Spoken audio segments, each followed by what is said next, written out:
Tonight, you will embark on a journey through time, leaving behind the modern world, leaving behind everything you know. Close your eyes slowly, take a deep breath in, and release it gently. You are a doctor in the Middle Ages. The year is 1348, a small village in England. Listen to the soft crackle of the fire in the hearth. Feel the warmth spreading across your skin. The scent of dried herbs fills the air, rosemary, lavender, sage. This is your life now. Simple, calm, full of purpose. Let your mind drift. Let your body relax. The journey begins now. You wake to the soft murmur of the early morning. The air is cool, filled with the scent of damp stone and herbs drying by the hearth. You stretch slowly, feeling the stiffness in your limbs from the long hours of study the day before. The day ahead will be long, but it is your calling, your purpose, to help those in need. As you step into the small, dimly lit room, the flickering candlelight casts long shadows against the stone walls. You can feel the weight of your robes, a reminder of your status. In this world, the role of a doctor is one of both respect and burden. There are many who seek your guidance, but few who truly understand the trials you face. You remember the days of learning, years spent in the bustling halls of the university. The teachings of Galen and Hippocrates shaped everything you knew, their words echoing in your mind as you begin to prepare for the day. But even with all their wisdom, there were many gaps, many things you could not explain. The body, its mysteries, were still so much unknown. You could only guess at the causes of disease, treating symptoms without truly understanding what lay beneath. The weight of this knowledge, or lack of it, sits heavily on your shoulders. Yet there is power in the title of physician. People look to you for answers. You are the one they trust, the one they call when illness strikes. It is a privilege, yes, but also a curse. You are expected to heal, to offer solutions, but often the treatments you have are nothing more than guesses. You move to the small table beside your bed where your medical tools rest. Simple, crude instruments, scalpels, tweezers, and a bowl of herbal remedies. They are all you have. You feel the cool metal of the scalpel in your hand, the weight of it grounding you in this life you have chosen. The world outside is still quiet, the streets only beginning to stir. Soon your patients will come. Some will be in pain, others desperate for any form of relief. As you prepare for the day ahead, you cannot help but think of the years you spent learning. The lessons were hard, often frustrating. The knowledge was limited, but the responsibility was immense. And yet, here you stand. A doctor, in a world where the line between healing and harm is often blurry, where knowledge is both a gift and a curse. Your heart beats steadily, your breath deepens. The day has begun. The morning light slowly filters through the small window, casting soft beams that dance across the stone floor. You stand for a moment, taking in the stillness of the world outside. The cobblestone streets are quiet, the faint sound of birdsong in the distance, barely breaking the silence. The day has not yet begun for most, but for you, it has already started. You are in a world of contrasts. Noble houses with their tall, dark wooden beams stand next to humble cottages. The hustle of markets will begin soon, with their noise of merchants calling out their wares, the clink of coins, the rustling of fabric. But for now, all is peaceful. The world outside is simple, yet layered with stories you have yet to uncover.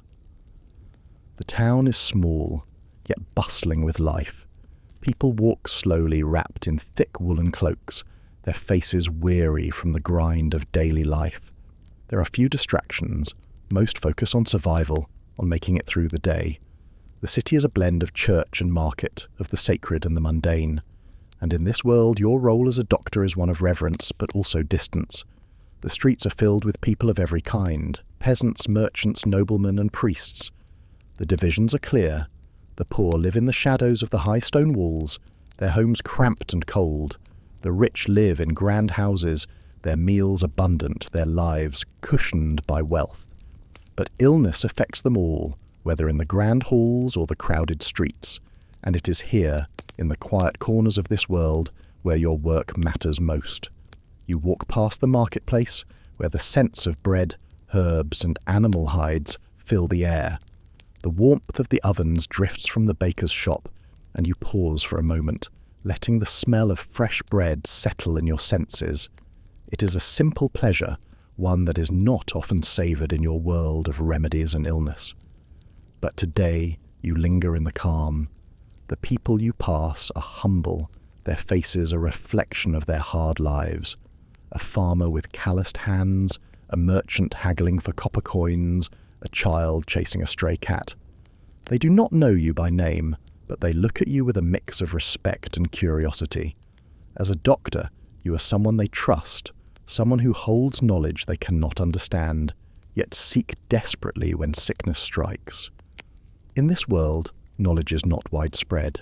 The Church holds sway over what is believed, and the lines between science, faith, and magic are often blurred. You walk with the weight of both worlds on your shoulders, the wisdom of the ancients, the teachings of the Church, and the endless struggle to make sense of it all. The sound of your footsteps echoes softly as you make your way to the small, simple building where you offer your services. The air here smells of dried herbs, tinctures, and old books. You step inside, and the faint scent of antiseptic and wood smoke fills your nose. It is a humble place, no grand laboratory or sterile environment, but it is where you do your work.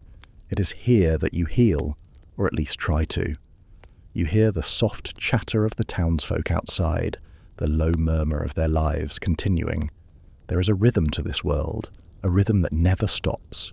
The seasons change, the market shifts, and the church bells toll, marking the passage of time. But in your quiet space, everything slows. The world feels distant, and you, in your small corner, feel like a silent observer, a keeper of knowledge that bridges this world and the next. As you prepare for the day, you know that the simplicity of this life is both a comfort and a burden. The tools are crude, the knowledge limited, but you still find solace in your work. Here, in this world, where survival is both a gift and a struggle, you are part of something larger. The humble art of healing, with its rituals and remedies, keeps the town alive, keeps it moving forward. And as you inhale deeply, you step into that rhythm once more. The day is ready to begin. You recall the quiet halls of the university, the smell of parchment and ink thick in the air, the faint echo of footsteps on the stone floors. It was a place of learning, yes, but it was also a place where mysteries lingered, unanswered. The knowledge you sought was hard to find, scattered across dusty manuscripts and whispered teachings. You walk through the vast, dimly lit library, rows of books and scrolls lining the shelves.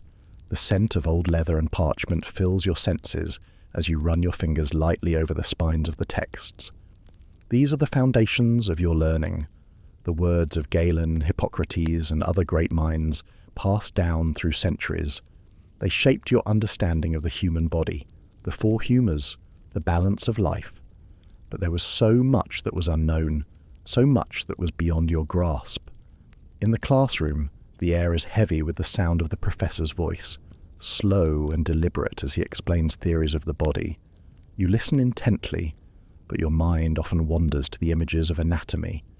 The human body, so complex, yet so fragile. You have never seen it in its entirety, only the fragments described in books. The dissection of cadavers is forbidden in this world, the church looking down upon such practices. You are left to imagine the inner workings, piecing together fragments of understanding from what little is allowed. The professors are respected, their knowledge vast, but their teachings are often abstract. There are no demonstrations of what the body truly looks like beneath the skin, no detailed study of its organs. You learn what you can from their words, memorizing the names and functions of parts of the body, but it is all theoretical. You grasp at the edges of something vast and unknowable.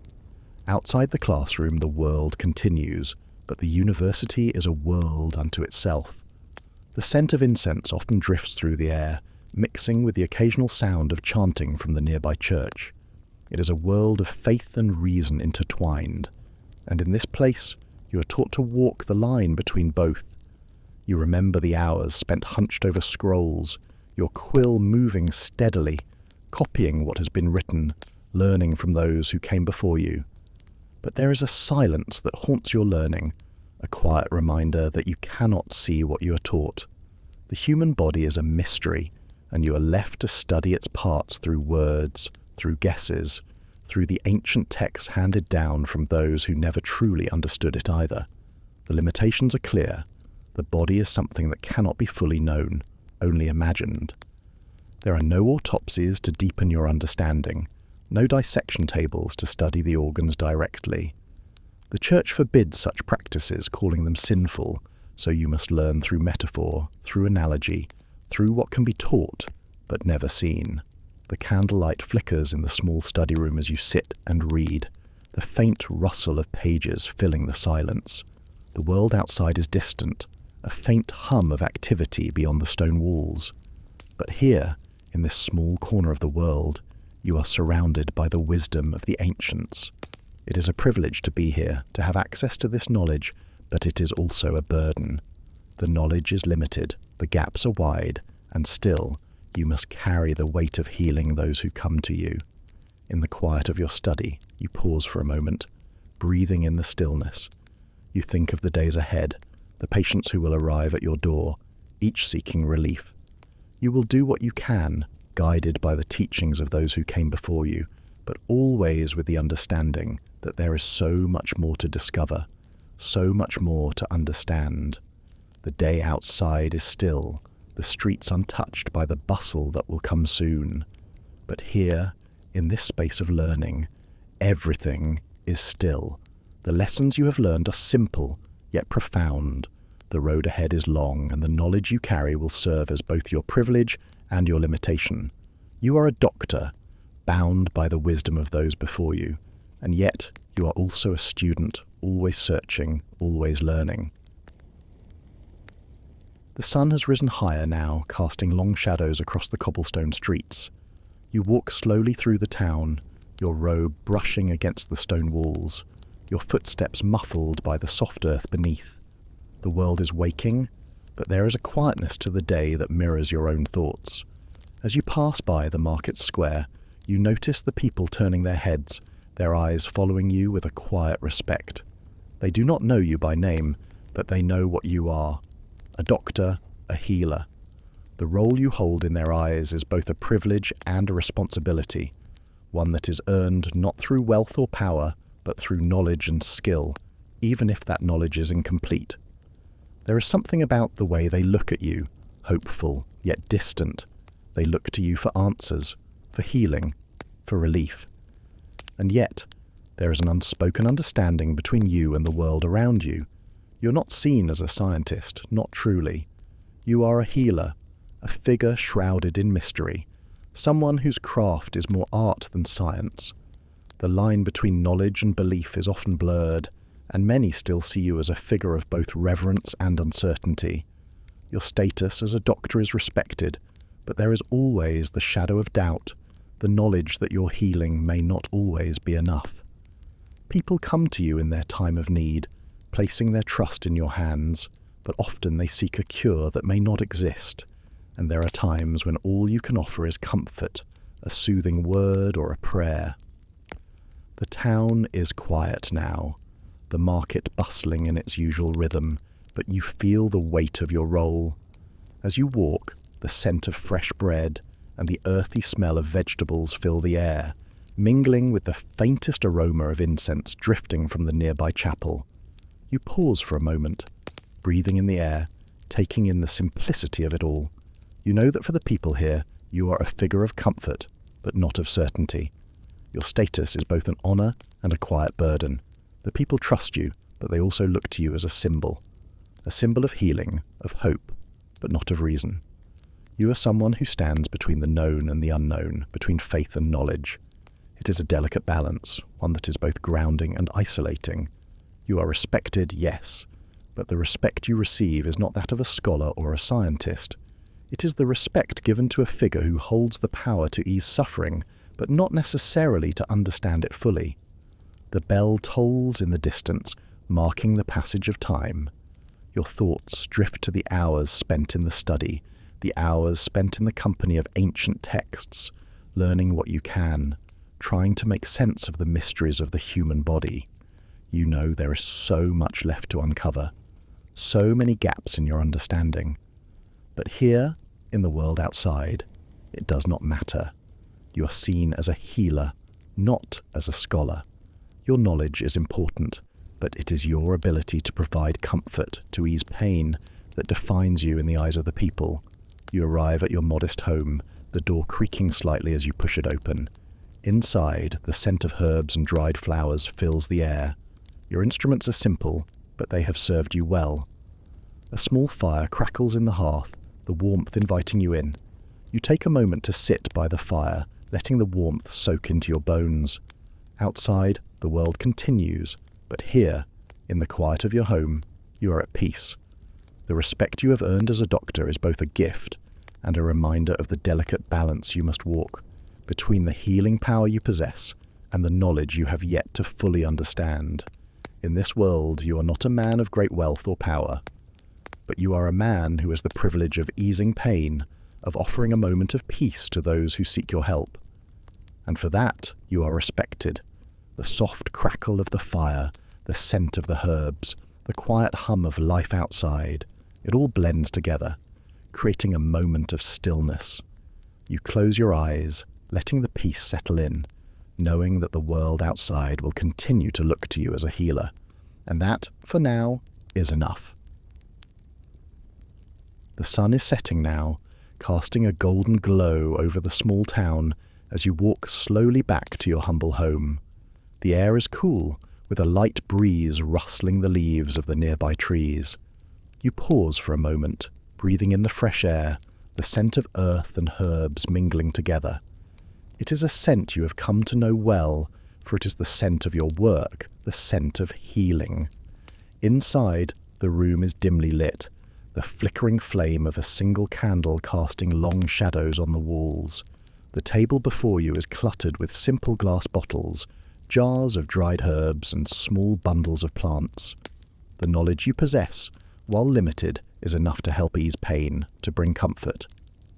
You know which herbs to crush, which roots to steep in water, which powders to sprinkle into a wound.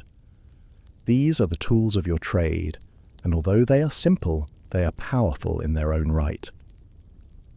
The sound of the wind outside is soft, almost soothing, as you carefully select a handful of dried lavender from a jar. You crush it between your fingers, feeling the tiny buds crumble beneath your touch. The fragrance is calming, a soft floral scent that fills the room and settles your mind. You place the lavender in a small bowl and pour warm water over it, letting it steep. The steam rises gently, carrying the calming aroma into the air. You know that this simple remedy won't cure all ills, but it will soothe, it will help the weary find a moment of peace. The people who come to you are often not looking for a cure. They are looking for relief, for comfort, for a brief escape from their pain. And with the knowledge you have, you offer them what you can. It is not the knowledge of the great healers of the past, not the wisdom of the ancients fully understood, but it is enough. As the lavender infuses the water, you turn to a small bundle of rosemary. Its sharp, pine-like scent fills your senses as you rub it gently between your palms, releasing its oils. You can feel the texture of the leaves, rough yet fragrant, as the scent intensifies. You add the rosemary to the bowl, letting its strength mingle with the softness of the lavender. The combination is potent, soothing yet energizing. You know that these herbs, simple as they are, carry with them a power, an ancient, quiet power that has been passed down through generations. The quiet hum of the room is a gentle reminder that your work, though simple, is part of something larger. The healing knowledge you carry has roots in the earth, in nature itself. It is not the sterile precision of the healers of the future, nor is it an unbroken line of knowledge. It is a series of steps, small rituals of preparation, of patience, of trust. Trust in the plants that grow from the earth. Trust in the hands that prepare them, and trust in the body's natural ability to heal. As you prepare the herbal remedy, the soft scent of the rosemary and lavender fills the room, a steady, familiar rhythm. The people who come to you are often frightened, uncertain of what you can offer, but they leave with a sense of calm, knowing that for a moment they have found something to hold on to. And though you may not have the answers to all their problems, you offer them a small piece of peace, a quiet, gentle touch of relief. You place the bowl by the hearth, the steam rising softly into the air. The warmth of the fire mixes with the calming scent of the herbs, and the room feels still, peaceful. You can hear the soft crackle of the flames as the world outside continues its steady march forward, but in this moment, all is quiet. All is calm. With a steady breath, you close your eyes for a moment. You know that this is the healing you can offer, simple, humble, but powerful in its own way. The knowledge you have is limited, but it is enough to make a difference. And in this world, that is all you can ask for. The day is drawing to a close, the golden light of the setting sun casting long shadows across the grand stone walls of the castle. You stand in the quiet courtyard, the sounds of the bustling court just beyond. There, amidst the laughter and music, you can hear the occasional clink of goblets, the soft murmur of noble voices. The castle is alive with life, with grandeur and wealth, yet within its walls your role remains simple: healer, caretaker. As you step inside, the cool stone floor meets the soles of your boots, the chill grounding you in this world of luxury. The tapestries on the walls, rich in colour, tell stories of valour and royalty. The air is thick with the scent of incense and perfume, a mixture of opulence and power. You pass by the great hall where the nobles gather, their voices a low hum in the distance. Their laughter is sharp, their words polished with the weight of their titles. You are not one of them, but in this space you are close. You carry the title of doctor, respected, trusted, but you are still an outsider. The court treats you with reverence, yet there remains a distance, an invisible line between you and the nobility. You are their healer, their guide in times of illness, yet in matters of power and wealth, you are not truly one of them. The scent of fresh roses drifts from the garden as you enter the room where the royal family often gathers. The warm light from the fireplace reflects off the polished stone, casting a soft glow over the figures seated by the hearth. The noblewoman in the corner smiles at you, her eyes kind yet distant, as though you are a part of the grand, intricate tapestry of their lives, yet never quite woven in. You are here for one reason: to heal. The needs of the court are often subtle, less visible than those of the common folk. It is not the heavy ailments of the body that concern them, but the small discomforts, migraines, sleeplessness, the occasional fever. The kind of ailments that, though troubling, are rarely life-threatening. But in this world, these small maladies take on a greater significance. Here, even the slightest discomfort is seen as an interruption to the smooth flow of court life, and you, as the trusted doctor, are the one called upon to bring relief. You move through the grand halls with ease, the soft rustle of your robes blending with the quiet music that fills the air. The whispers of the court surround you, polite, respectful, but always distant. You are the healer, and in that there is respect, but no more than that. The court values you, but it also keeps you at arm's length. They need you, but they are not your people. As you approach the king's chambers, the scent of burning wood and spices fills the air. The room is warm, inviting, but you can feel the weight of the expectations that come with your presence. The king, seated in his chair, looks up at you, his eyes calm yet expectant. You approach him, offering a small bow of respect. His voice is low as he speaks of his troubles, the aches in his joints, the weariness that comes from ruling a kingdom. These are not the ailments that could bring death, but they weigh heavily on him all the same. The remedies you offer are simple, crafted from the knowledge you have, but they are more than just physical treatments. In this court, your role extends beyond the body. You are a symbol of care, of stability. Your knowledge, though limited, is seen as a precious resource in a world of power, where even small discomforts can unsettle the peace. You prepare the herbs in silence, the steady motion of your hands grounding you in the task. The scent of the dried leaves fills the room, the warmth of the fire against your skin a reminder of the luxury that surrounds you. And yet, for all the wealth, for all the power of the court, you know that your tools are the same as they have always been. Simple, natural. The herbs, the oils, the tinctures, all are drawn from the earth, the same earth that sustains both the rich and the poor. The king takes the remedy from your hands, his expression unreadable. You know that your work here, though valuable, is always fleeting. The noble life moves on, ever changing, and you, though respected, are never fully part of it. You are a servant to their health, a healer to their needs, but in the end you remain outside their world of wealth and politics. As you leave the king's chambers, the sound of the court returns to you. Laughter, music, voices rising and falling in the grand halls. You step out into the cool evening air, the castle quiet behind you. The stars begin to shine, their light soft and distant, as if reminding you that, in this world of power and privilege, you are still just a part of the natural order. The healer, the trusted servant, offering comfort where you can, but never fully woven into the fabric of the world you serve. You pause for a moment, inhaling deeply.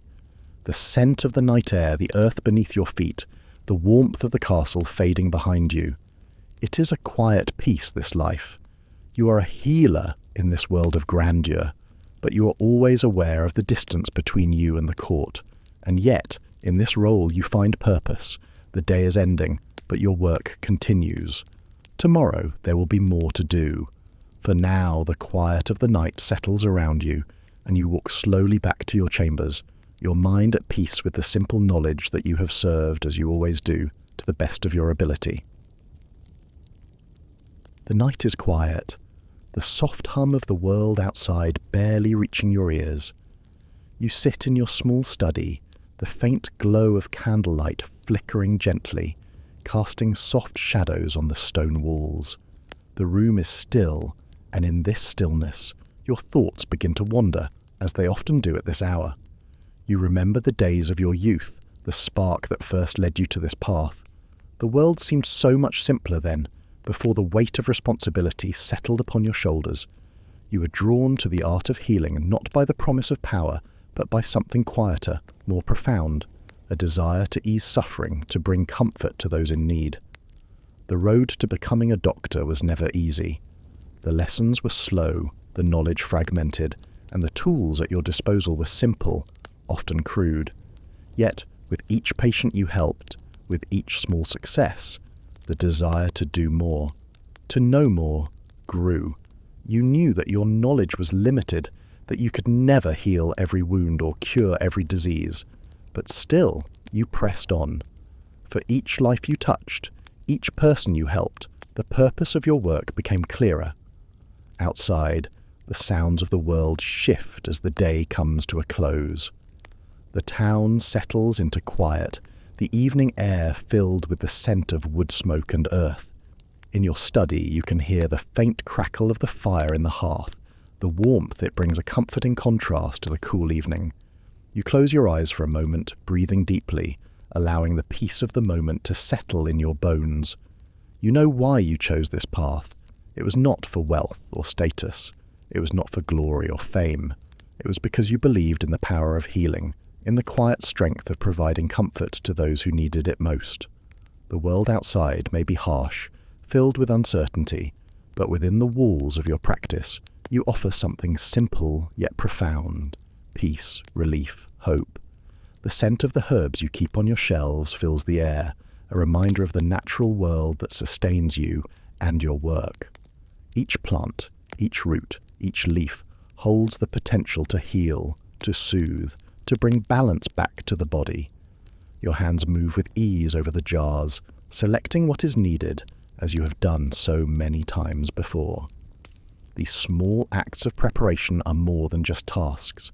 They are rituals of care, of dedication. There are no grand cures, no miraculous treatments. The world of medicine is slow, methodical, and often uncertain.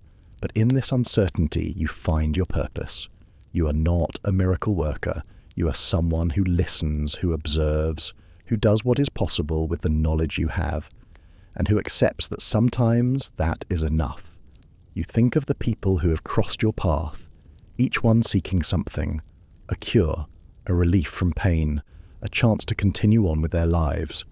Some are successful, others are not, but in each case, you give what you can. It is the gift of listening, of presence, of being there in their time of need. You hear the faint footsteps of the townsfolk outside, the soft murmurs of their lives continuing as they walk the same cobblestone streets you know so well. The town is small, and its people are humble, but they trust you, and that trust is something you hold dear. The bond between you and the people you serve is quiet but strong.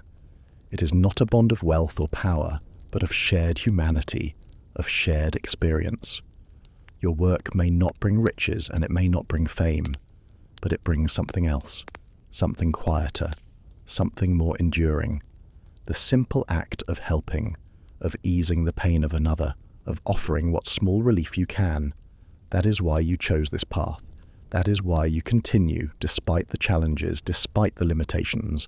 You pause, taking a moment to reflect on the day, on the small victories, on the moments of connection with those you have helped.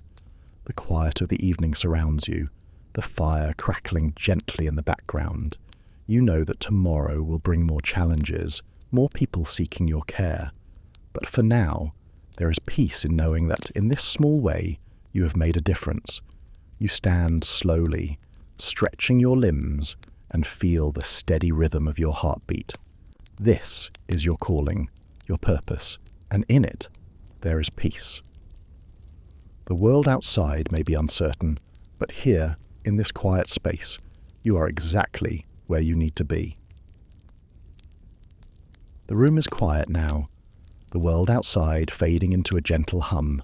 You sit by the small window, the soft glow of twilight casting a calm light across the stone floor. The air is cool, and you take a deep breath, feeling the steady rhythm of your heartbeat as you reach for the ancient text before you. The pages are old, their edges worn, the ink faded in places, but the knowledge they contain is timeless. These are the teachings of those who came before you, Galen, Hippocrates, Dioscorides. Their words are the foundation of all that you know, and yet, as you open the book, you know there are gaps, uncertainties in the knowledge.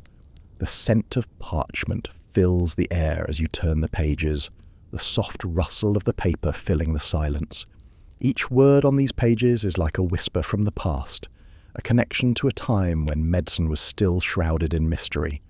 The wisdom of these ancient scholars guides your hands as you read, as you learn, yet their methods often feel distant, abstract, things you cannot fully grasp, not in the way they intended. Their theories, though profound, are often disconnected from the world you see before you.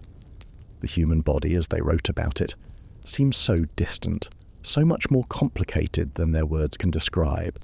As you read the familiar words, you feel a connection to these long-gone scholars. Their words were written with the same intent that guides you today, to heal, to understand, to relieve suffering. But their knowledge, though precious, is limited. They did not know the causes of many of the ailments you treat, nor did they have the tools to see the body as it truly is. Still, their wisdom provides a framework, a map to guide you through the unknown, even if the map is incomplete. You close your eyes for a moment, feeling the weight of the book in your hands. The quiet of the room settles over you, and you think about the hours you have spent in this very spot, studying, learning, seeking to unlock the secrets of the body. You have read their words over and over, hoping that one day you will be able to understand them fully. Their knowledge is both a privilege and a burden. So much to learn, so much to understand, but so much left out, so much that remains hidden. Outside, the world is still, the town is quiet now, the sounds of the day fading into the evening. The occasional chirp of a bird can be heard, distant, as the stars begin to appear in the sky. You sit in stillness, the ancient texts before you, feeling both the weight of the knowledge and the limitations that come with it. You are connected to these scholars, to their centuries-old wisdom, but there is also a distance, a reminder that their understanding was bound by the tools and knowledge of their time. Your mind drifts back to your early days of learning, to the university where you first encountered these texts. The air in the lecture halls was heavy with the scent of ink and leather, the sound of your professors' voices resonating in your ears as they recited the ancient teachings. Back then, it all seemed so clear. These teachings were the key to understanding the body, the key to healing. But as time passes, the reality sets in. The more you learn, the more you realize how little is truly understood, how much of the body's mysteries are still hidden. The ancient scholars wrote of the four humours, of the balance between them, and the importance of keeping them in harmony. You know these ideas well, yet in your practice you find them insufficient, sometimes even inaccurate, and still you cling to their words, for they are what you have. You mix herbs as they prescribed, you follow their methods as best as you can, but there is a quiet understanding within you that their wisdom, though profound, is not enough to answer all the questions you face. The flickering candlelight dances in the room, casting shadows that seem to stretch out from the past, connecting you to the scholars who wrote these words. You feel both humbled and grateful for the access you have to this knowledge, yet you also feel the weight of its limitations. You have the privilege of knowing what they knew, but you also have the burden of knowing that their understanding was incomplete. You take a slow, deep breath, letting the weight of the book settle in your hands once more. The scent of herbs from the shelves mixes with the fragrance of old pages, a reminder that this knowledge is still alive, still guiding you, even if it cannot offer all the answers. You may not have all the tools, all the understanding, but with each page turned, with each patient you treat, you come closer to the healing that has been sought for centuries. As the fire in the hearth crackles softly, you feel the steady, calming rhythm of your thoughts. You are part of something greater, a long tradition of healing, of learning, of striving to understand what is hidden beneath the surface. The ancient wisdom is yours, but so too is the responsibility to continue searching, to continue learning. The night outside deepens, and you sit in the stillness, the warmth of the fire surrounding you, feeling connected to the past and to the future, knowing that the search for knowledge, for healing, will never truly end. The fire crackles softly in the hearth, its warm light casting flickering shadows on the stone walls around you. You sit quietly in your study, the scent of burning wood mixing with the faint aroma of dried herbs from the shelves. The day has come to a close, and you are alone with your thoughts, the silence wrapping around you like a comforting blanket. Before you lies an open book, one of the many texts that guide your understanding of the human body. The words are familiar, yet they often feel distant, as though they were written by someone who could never truly understand the complexity of life. You trace your fingers lightly over the faded ink, reading the words that explain the balance of the four humours: blood, phlegm, yellow bile, and black bile. These are the teachings you know so well, the foundation of the medicine you practice, and yet they feel incomplete, as if they only scratch the surface of a much deeper mystery. The theory of the humours makes sense in a way. At least, it has for centuries. You have followed its logic, watched as it guided your treatments, and yet there are moments when it doesn't feel enough. The humours speak of balance and harmony, but they cannot explain the true causes of disease. They cannot reveal the hidden workings of the body, the intricate dance of cells and blood, of organs and systems. In your quiet moments, you wonder, how much of what you believe is just an illusion, a theory that cannot truly capture the essence of life itself? You breathe in deeply, the scent of the herbs surrounding you, grounding your thoughts. There is a deep sense of frustration that often accompanies your work, a quiet realization that you are walking in the dark, guided only by the faint light of ancient wisdom. The world of medicine is vast, yet you feel as though you are only seeing a fraction of it, peering through a small crack in a wall that looms too high to scale. The human body, as described by those who came before you, is a delicate balance of humours, a fragile system of harmony. But, in reality, it is much more than that. It is not just a series of liquids and temperatures, but a complex organism, one that cannot be fully understood with the tools you have. You know this. You feel this limitation in your bones, a quiet ache that follows you every day as you treat your patients. You offer your remedies, your herbs, your balms, but in the back of your mind, you know that you are only guessing, only trying to fit the pieces of a puzzle, without knowing what the whole picture looks like. Your hands move over the instruments on the table, the simple tools that you use to ease pain, to heal, to comfort. They are effective in their own way, but they are also crude, often too imprecise to truly address the complexity of the human body. The smell of the herbs mixes with the scent of metal, the faint metallic tang of your scalpel. You pick it up, running your finger lightly over its edge, the coolness of the steel grounding you. These tools, like your knowledge, are limited. The body, as you have come to understand it, is an enigma. You follow the teachings of the ancients, using their wisdom to guide your hands, but you know that their understanding was shaped by a different time, by different beliefs, and that their answers cannot fully explain what you see before you. The body is not a simple balance of humours. It is a network of complex systems, a world within itself that you can only glimpse in shadows, a mystery that remains just out of reach. Outside, the wind picks up, the trees rustling in the night air. You take a slow, deep breath, letting the coolness of the evening wash over you. The night is still, and for a moment, everything is quiet. The world outside seems distant, and you are left alone with your thoughts, with the knowledge that you are a part of something much larger than yourself. The limitations of your understanding are vast, but they do not define you. You are a healer, working with what you have, using the knowledge of the past to guide you, even as you acknowledge the spaces left empty, the mysteries still unanswered. The fire crackles softly and you close your eyes for a moment, feeling the weight of the day lift. You do not have all the answers. You never will. But that does not stop you from trying. It does not stop you from helping, from offering what you can. The humours may guide your treatments, but your heart guides your hands, and that, in the end, is enough. The night air is cool as you stand by the window, the soft glow of the candlelight flickering in the quiet room behind you. Outside, the stars are scattered across the sky, their light soft and distant.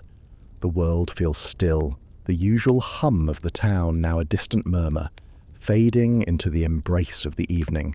You take a deep breath, inhaling the cool air, letting it fill your lungs, the scent of earth and dew refreshing your senses. There is a quiet in this moment, a peaceful solitude that contrasts with the thoughts running through your mind. The day has been long, the work demanding, but it is in the stillness of the night that the complexities of your work begin to surface. Your hands rest on the table before you, fingers lightly tracing the edges of the small collection of items that sit there. A handful of dried herbs, a small vial of oil, a polished stone talisman. These are the tools of your trade, simple, natural, but also intertwined with something deeper, something more mysterious. You have spent years studying the texts, learning the herbs, the oils, the balms, yet there are moments when the world of superstition creeps into your work. You recall the faces of your patients, the ones who arrive at your door not only seeking relief from pain, but seeking something more, a cure that cannot be found in herbs alone. The elderly woman who placed a small charm in your hand, a gift from her daughter, praying it would ward off the sickness that clung to her bones. The young man who swore by the power of the relic he carried, a tiny bone from a saint wrapped carefully in a cloth. These are not remedies that can be found in any book, and yet they hold a certain power over those who believe in them. The flicker of the candlelight dances in the silence, its glow casting long shadows against the walls. You place the small talisman in your palm, feeling its smooth surface, the coolness of the stone against your skin. It is a simple thing, but to your patients, it is more than that. It is a symbol of faith, of protection, of hope. You know this, and though you do not fully understand the forces they believe in, you respect the comfort these objects bring. Your fingers move to the vial of oil next, the scent of lavender and frankincense filling the air as you open the bottle. The rich fragrance envelops you, grounding you in the ritual of healing.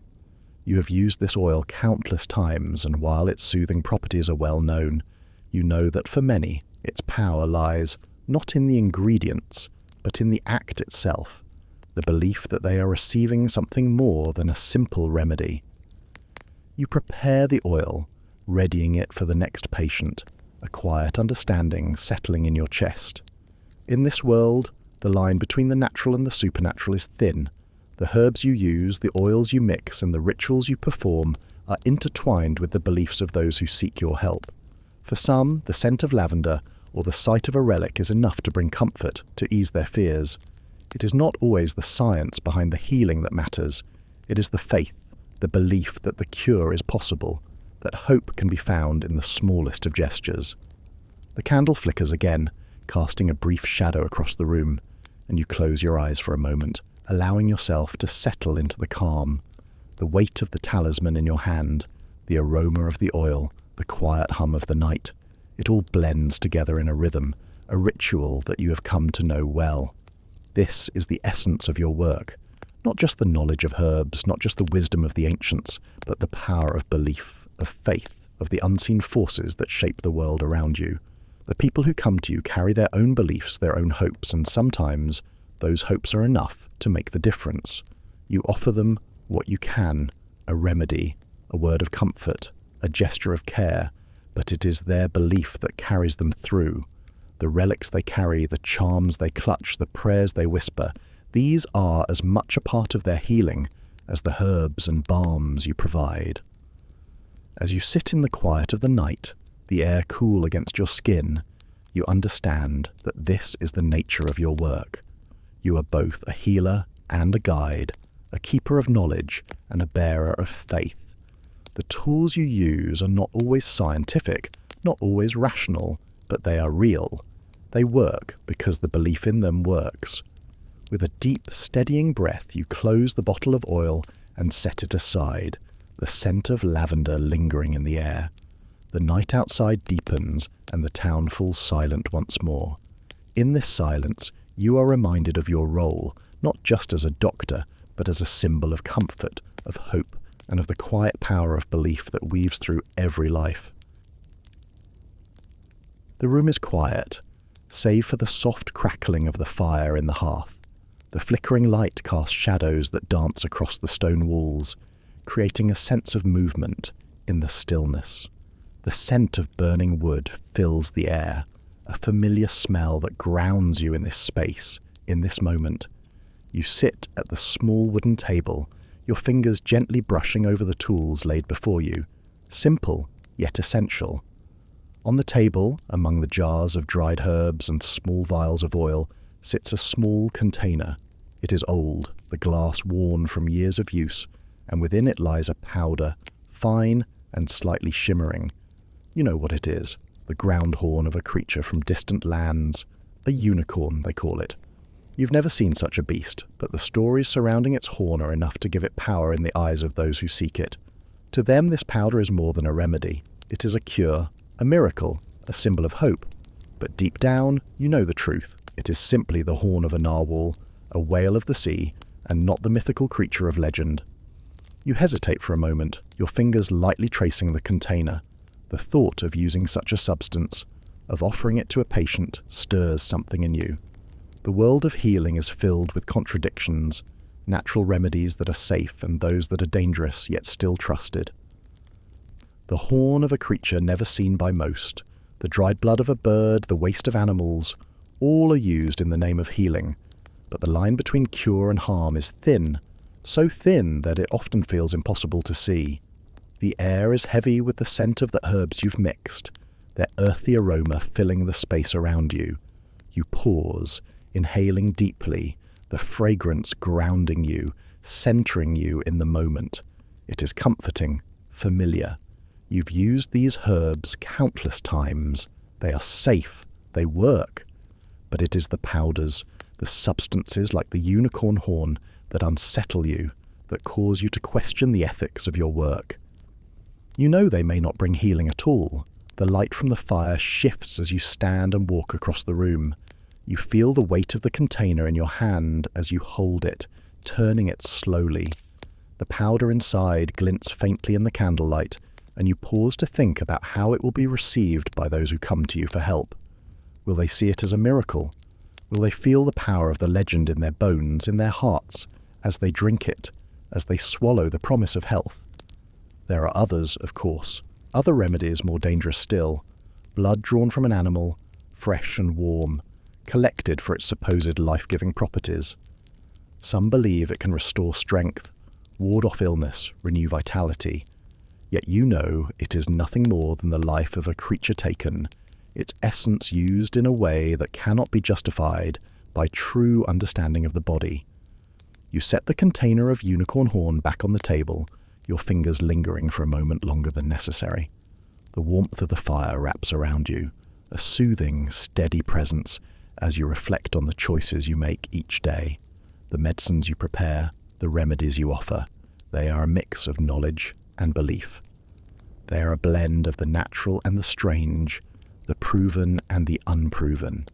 In this world, where so much is still unknown, you are left to decide what you will offer, what you will use, and what you will trust. The world outside is dark, the quiet night settling in as the stars begin to fill the sky. The stillness of the room settles around you, and the weight of the knowledge you carry feels both heavy and light. The herbs, the powders, the animal blood, these are the tools you have. The line between remedy and harm is a constant presence in your mind. You feel it with every choice you make, with every ingredient you select. It is the cost of healing, the price of hope. You take a deep breath, the quiet of the night filling your lungs.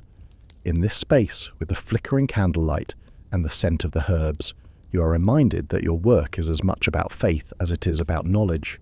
Your tools, though sometimes strange, are meant to offer hope. And hope, you know, can be a powerful thing. As the fire continues to burn softly in the hearth, you turn back to your table, gathering your thoughts, preparing for the day ahead. The world is filled with so many unknowns, so many contradictions. The medicines you use, though sometimes dangerous, are the tools of your trade. And in the end, you offer what you can, with the knowledge and the belief that it is enough. The night is quiet, the air still and cool against your skin as you stand by the window. The flicker of the candle casts shadows that stretch and sway gently on the walls. The weight of the day lingers in the air, heavy with memories of the hours spent in the midst of suffering, in the midst of fear. The scent of dried herbs mixes with the faint trace of the incense you've burned, trying to cleanse the room, trying to clear the air. Outside, the town is still, the streets silent under the cover of night. The sound of your footsteps echoes softly in the room as you move to the small table where the mask sits. You've used it often these past weeks. The mask filled with herbs and spices. Strong, overpowering scents meant to protect you from the bad air, the miasma, which people believe carries disease. You pick it up, feeling the weight of it in your hands, the fabric rough against your fingers, the scent of cloves and rosemary filling your nostrils. The mask is meant to protect you, but deep down, you know it is only a gesture, a way to feel as though you have some control over the helplessness that surrounds you. The Black Death, this plague that has swept through the land, is relentless. You have seen it take many, those you tried to help, those who came to you in desperation, seeking a cure that you could not provide. Your hands, though steady, though practiced, have failed to stop the spread of this invisible enemy. You think back to the day when the first cases appeared, how the fear in the air was palpable, how the people crowded into your small office, each one hoping, praying, that you would have the cure. But there was no cure. There was only the mask, only the herbs, only the faint hope that perhaps the bad air could be kept at bay. You offer them what you can, medicines made from roots, powders and oils. But none of it is enough. None of it can stop the death that comes like a shadow, slowly, quietly, inevitably. The mask sits heavy in your hands as you stare at it, the familiar scent of the herbs filling the air again. You have tried everything. You have used the strongest aromas, thinking they might protect you, thinking they might protect others. But the plague moves unchecked, and the air feels thick with the weight of what you cannot change. You place the mask down on the table, your fingers lingering on the fabric for a moment longer than necessary. The fire in the hearth crackles softly, its warmth a small comfort in the midst of the cold uncertainty that has filled these days. The mask, though comforting in its ritual, is powerless against the onslaught of illness that has swept across the land. You walk to the small window once more, the quiet of the night settling around you. The stars above are distant, their light cold and unwavering, just as the truth of the plague feels distant, almost unreachable. There are no answers. There is only the slow rhythm of time, the passing of each day, and the quiet understanding that your work, though valuable, cannot stop the inevitable. You breathe deeply, the scent of rosemary and cloves filling your lungs, grounding you in the present. The air outside is cool, the wind rustling softly through the trees. You pause for a moment, feeling the stillness in the night, the quiet of a world gripped by something larger than yourself. You are a healer, but even you cannot fight what you do not understand. The world continues, and you return to the table, your hands now steady again.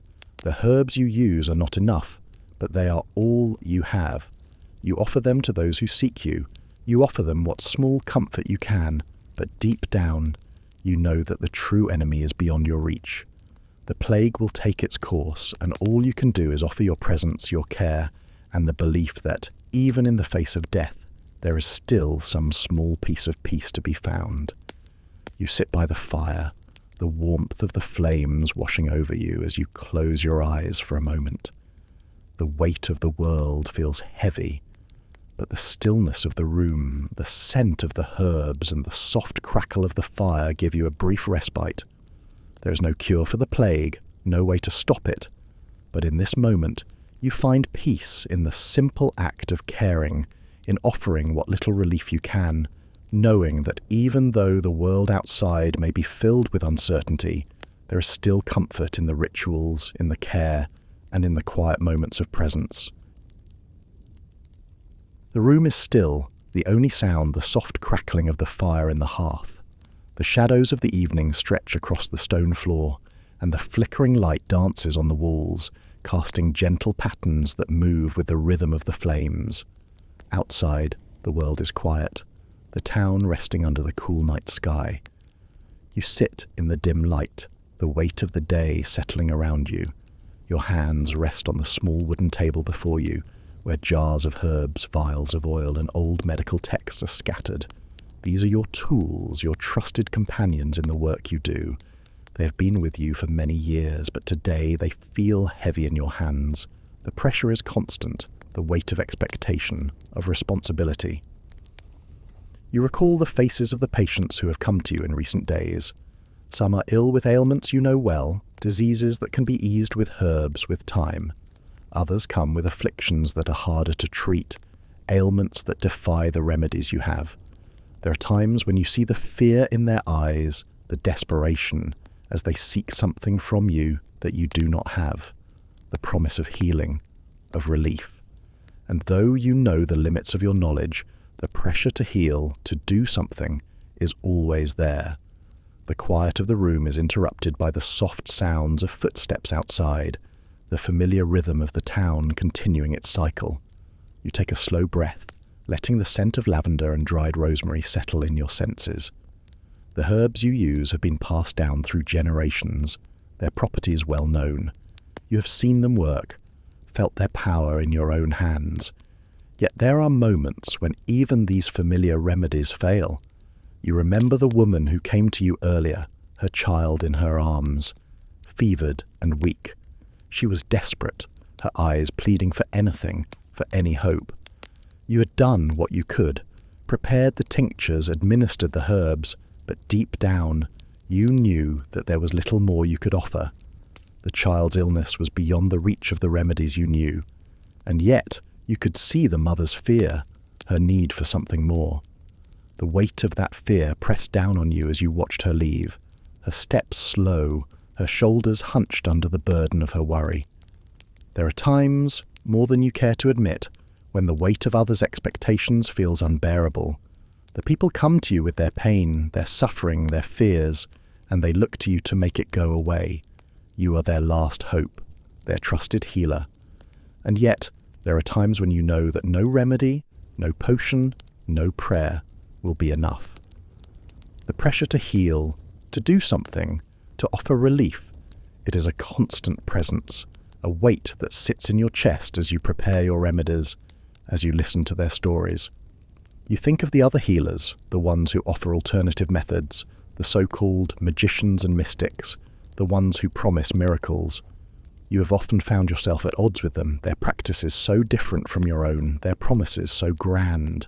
They speak of rituals, of charms, of magic that can cure the most elusive diseases, and though you know in your heart that these methods have no true power, there is something in the way they speak, in the way they offer hope, that makes people believe. It is this belief that you struggle with. You know the limits of your knowledge, the boundaries of your practice, and yet the world outside believes in the impossible. The pressure to match that belief, to offer the same certainty, weighs heavily on you. You are a healer, yes, but you are also human, and you know that sometimes there is nothing more you can do. The fire crackles softly, the warmth of the flames a small comfort in the stillness of the night. You take a deep breath, the scent of herbs and wood smoke filling your lungs, grounding you in this moment. The world outside continues, and the people will continue to come, seeking healing, seeking hope. But for now, in the quiet of the room, you find a moment of peace, a space to let the weight of their expectations fall away, just for a moment. The night deepens, and the town falls silent, but inside you remain. You are a healer, and though the pressure never fully leaves, you know that you offer what you can. You offer comfort, care, and what small relief you can bring. It is not enough, but it is all that you have to give. The air in the room feels heavier tonight, thick with the quiet hum of the evening and the weight of the day's work. You sit by the hearth, the warmth of the fire contrasting with the chill that still lingers in the air. The flickering light casts gentle shadows across the stone walls, the soft crackling of the flames filling the silence. Your hands rest on the small table before you, where a few simple tools lie: a basin of water, a cloth, a vial of oil, and the remnants of dried herbs from today's treatments. The smell of burnt wood mingles with the faint scent of lavender and rosemary. It is soothing, comforting even. But beneath the calm, you feel the quiet pressure of the risks you face each day, the risk that you may not make it through another day unscathed, the risk of illness, of contamination, that lingers like a shadow on the edge of your thoughts. You think of the patients you have seen, the ones who have come to you in desperation, bearing the signs of sickness, fevers, rashes, coughs, the unmistakable symptoms of disease that you know too well. Each time they walk through your door, you know that there is a chance, however small, that their illness will become yours. The thought is always there, a quiet whisper in the back of your mind as you offer your treatments, as you offer your care. You cannot protect yourself fully. The tools you have are few, the knowledge limited. There is no mask, no gown, no gloves to shield you from the contagions that swirl in the air, in the blood, in the very breath of the sick. You recall the last days of the plague, how the town had emptied, how fear had taken root in the hearts of everyone. You had seen it in their eyes, the desperation, the hopelessness. People came to you with nothing but their fear, seeking any relief they could find. And you, knowing the limits of your knowledge, knowing that the remedies you had could not save them all, offered what you could. But as you touched their skin, as you tended to their wounds, you could feel the risk settling in your own bones. You wondered each time if this patient, this affliction, would be the one that would take you too. The faint sound of a bell tolls in the distance, its deep, steady rhythm a reminder of the passing of time, of the unchanging cycle of life and death. You take a deep breath, the cool air entering your lungs, steadying your thoughts. The risk is always present, but you have accepted it. It is part of your life, part of the work you do, the knowledge that you may one day fall ill, that you may one day become the patient, is not something you dwell on. Instead, You focus on the small acts of care you can provide, the moments of comfort you can offer to those who are suffering. You return to your work, your fingers lightly tracing the edges of the cloth on the table. The fabric is rough, familiar in its texture. You use it to clean, to cover, to care. It is the simplest of tasks, but in this moment, it is everything. You wash the cloth with warm water, the liquid rippling softly as you dip it into the basin, the smell of soap mixing with the lingering fragrance of the herbs. The act is soothing, grounding you in the present, reminding you of the importance of what you do. Though you cannot always protect yourself from the risks, you can offer what you can, as carefully as you can, with the knowledge that this, too, is a part of the work. You think of the many times you have cleaned your hands in this same way, the ritual of it now as familiar as breathing. The water splashes softly, the scent of the soap filling the air. It is a simple act, but it brings a moment of clarity, a quiet calm in the midst of uncertainty. The risks are always there, but so too are the small moments of relief, the small moments of care that make the work worth doing.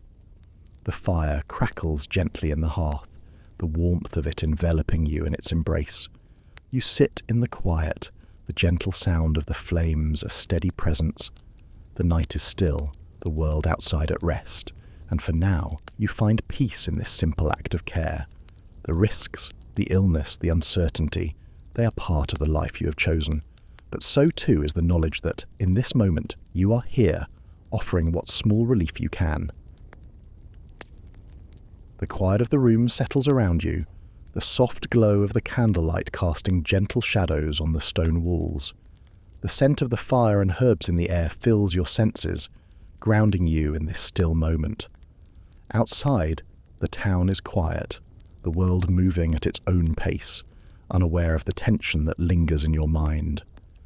The weight of the day has begun to lift, but your thoughts remain, swirling gently like the smoke from the hearth. You think of the other healers in the town, the herbalists, the midwives, the wise women who have long practiced their craft. They are not doctors, not in the way that you are. They do not study the ancient texts, do not follow the teachings of Galen or Hippocrates. Yet, their knowledge is real, passed down through generations, learned through experience, through intuition. They use their hands, their plants, their simple rituals to heal, and people come to them just as they come to you. There is a tension in this, an unspoken divide between those who have been trained in the halls of learning and those who practice outside the boundaries of formal education.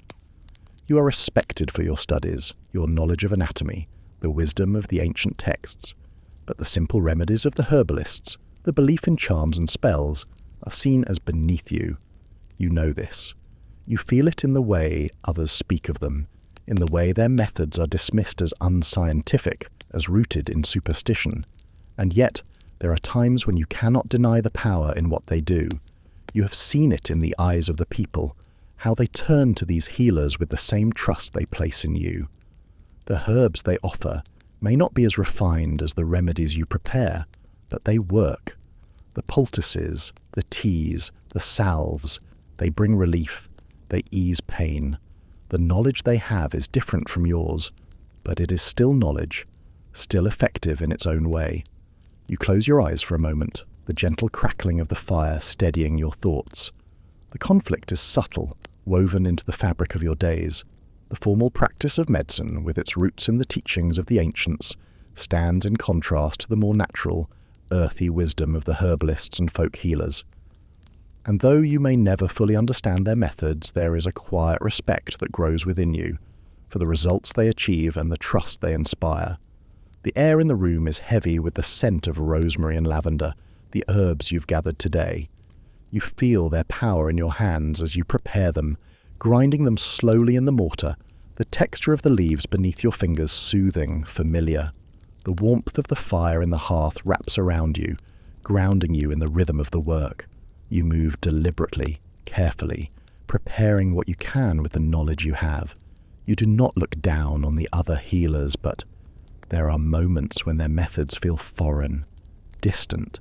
The sound of footsteps outside breaks your thoughts and you stand, walking slowly to the small window. The town is quiet, the night peaceful, the light of the stars casting a soft glow over the rooftops. You know the people will continue to seek both you and the other healers. The divide between you is a quiet one, a matter of belief, of tradition, of education. There is no hatred in it, no anger. It is simply the way the world works. The line between science and superstition is thin, and it is up to each person to find their own path, to choose their own healer. The fire crackles softly behind you, its warmth a small comfort in the stillness of the night. You return to your table, the familiar scent of herbs filling the air once more. The tension remains, not in the work you do, but in the recognition that there are many ways to heal, many ways to offer comfort. Your role, though respected, is just one of many. And though the methods may differ, the end goal remains the same, to ease suffering, to offer relief, to help those in need. You take a deep breath, the quiet of the room wrapping around you like a cocoon. The work you do is important, but it is not the only way. You are a healer, yes, but so are they. And in this there is peace. The night deepens, the world outside quiet, and in this moment there is no division. There is only care, only the gentle rhythm of healing, as it has been for generations. The room is dim, the last light of day fading from the window as the night settles in. The air is cool and you sit quietly by the hearth, the fire crackling softly in the background, its warmth a small comfort in the stillness of the evening. The scent of wood smoke mingles with the familiar fragrance of herbs that fill the room, grounding you in the calm of the moment. But the peace feels distant tonight, overshadowed by a heaviness that lingers in your chest. You think of the patient you lost today. Her name is still with you, as it always is. She came to you weeks ago with a cough that wouldn't go away, with fever and fatigue that seemed to wear her down. You did everything you could, offered the herbs, prepared the tinctures, and spoke the words of comfort that you knew, that you hoped would help. But in the end, it was not enough. She passed quietly, surrounded by family, but still the sense of failure lingers, like an unseen weight pressing against you. You close your eyes, feeling the quiet ache in your heart. There is a hollow space that remains after each loss, a quiet frustration that you cannot shake. You did all you could. The knowledge you have, the remedies you prepared, the rituals you performed, they were all that you could offer. And yet, it was not enough. The grief of losing someone, of not being able to help them, is something you carry with you, in silence. It sits in your bones, in the spaces between your thoughts, even as the world outside continues untouched by your sorrow. The fire flickers in the hearth, casting shadows that stretch and sway gently across the walls. The scent of the burning wood fills the room, its warmth wrapping around you, soothing, comforting, yet unable to ease the ache in your chest. You think back to the many others you've seen, those whose lives slipped away despite your best efforts. It is the way of the world, you know. Illness is a part of life, and death comes for everyone. But that doesn't make it easier. It doesn't make the weight of the loss feel any less. The room is quiet, save for the soft crackle of the fire. The night has settled fully now, and the town outside is still. You can hear the distant murmur of the wind, the rustle of leaves outside the window, but in here, in this space, everything feels heavier.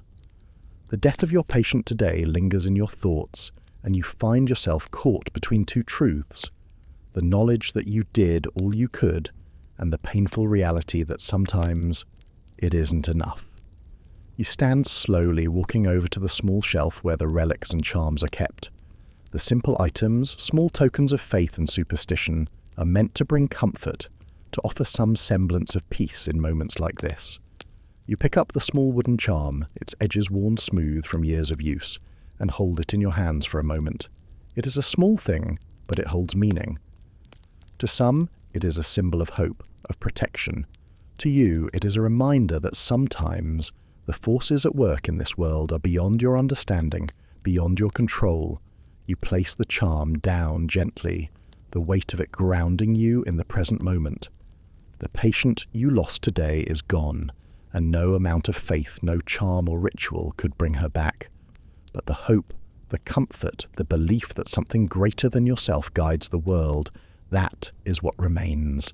It is a quiet faith, one that you carry with you in your work, even as you face the limits of your knowledge, even as you watch lives slip away despite your best efforts. The fire continues to burn softly, its warmth filling the room as you sit back down. The scent of the herbs you've used today lingers in the air, grounding you in the rhythm of the work.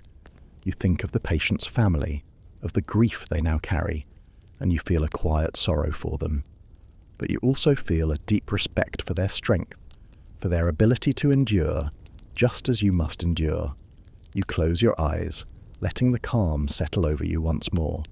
The world outside continues, the wind rustling softly in the trees, the quiet hum of the night filling the space. And though you may not be able to heal every wound or save every life, you know that your work is not in vain. You offer comfort, you offer care, and you offer hope. And that, in the end, is enough. The room is quiet, the soft flicker of candlelight casting long shadows on the stone walls. The fire crackles gently in the hearth, its warmth spreading through the room, a small comfort in the midst of your thoughts.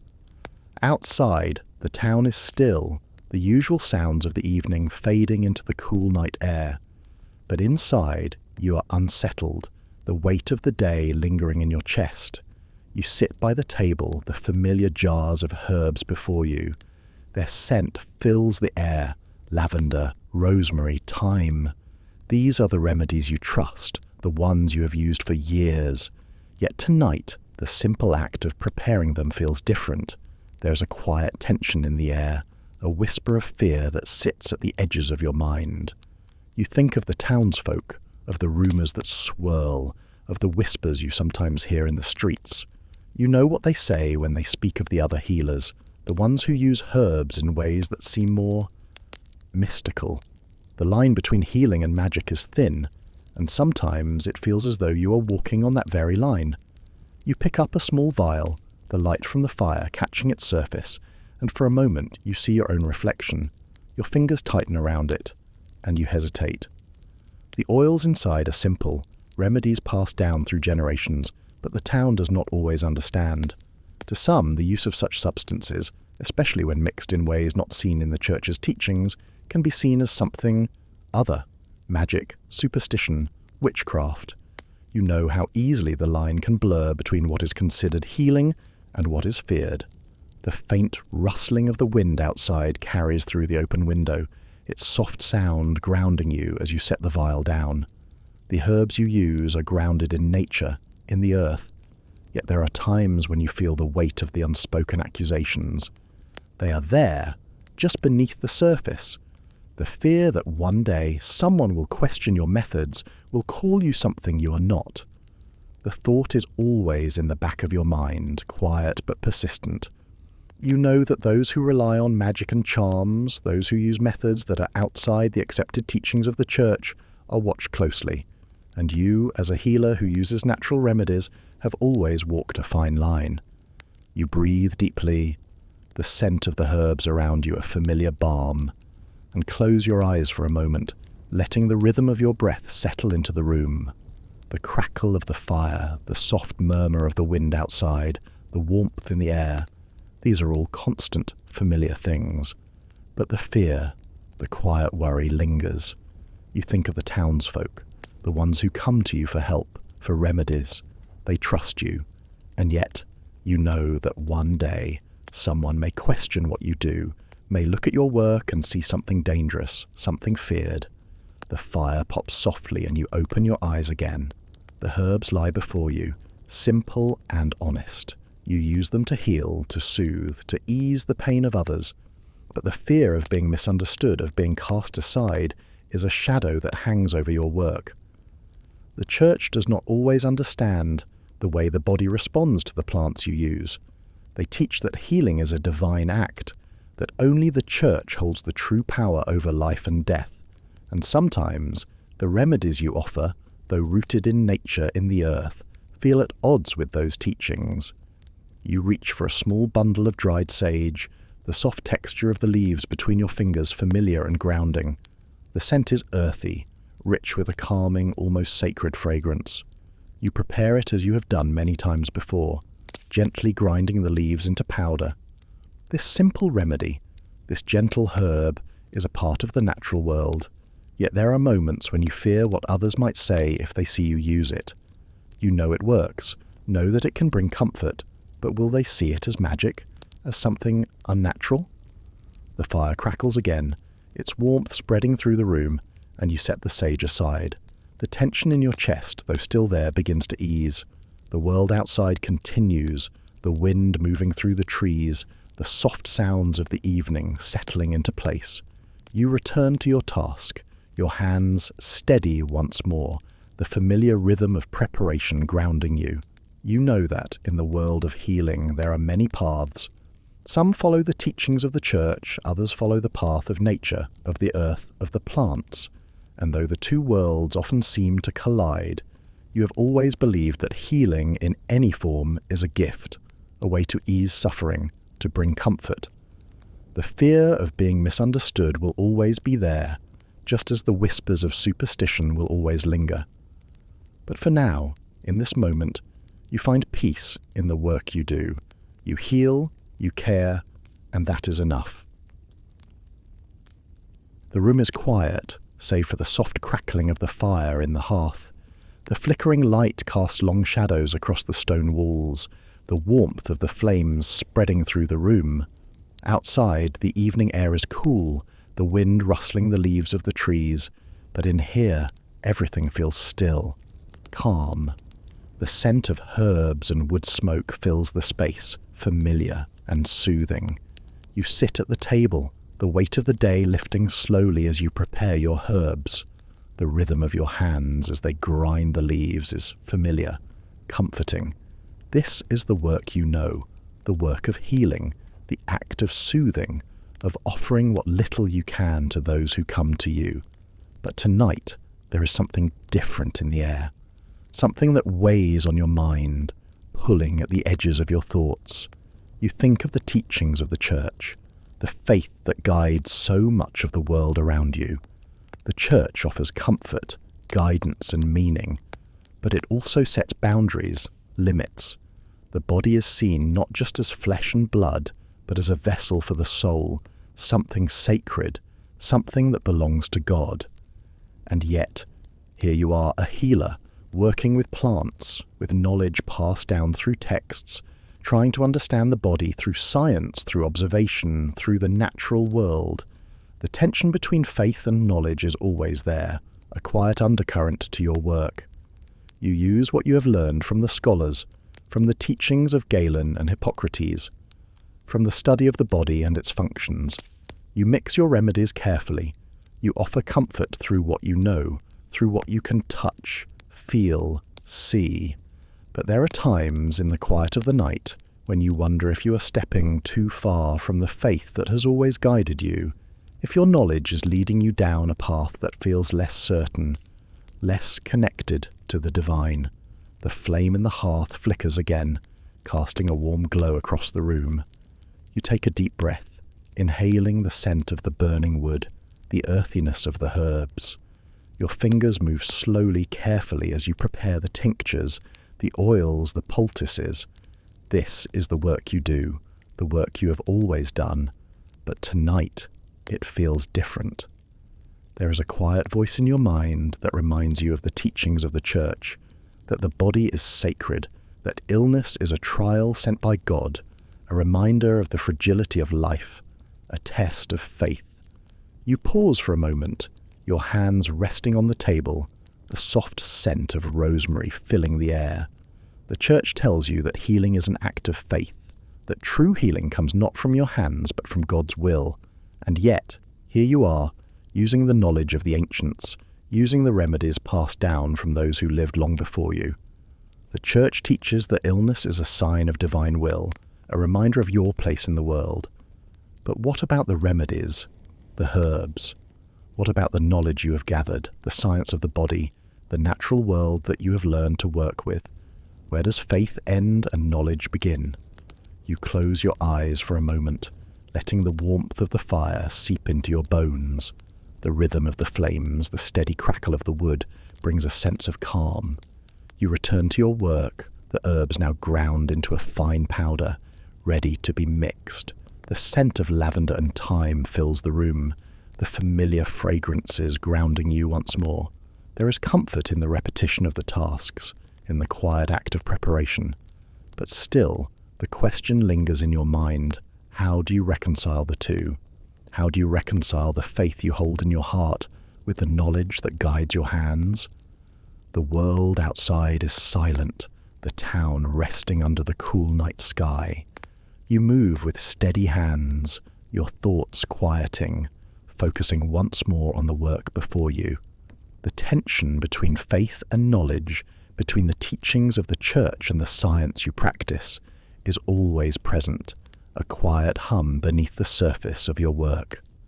But for now, in this moment, you focus on the task at hand, on offering what little comfort you can.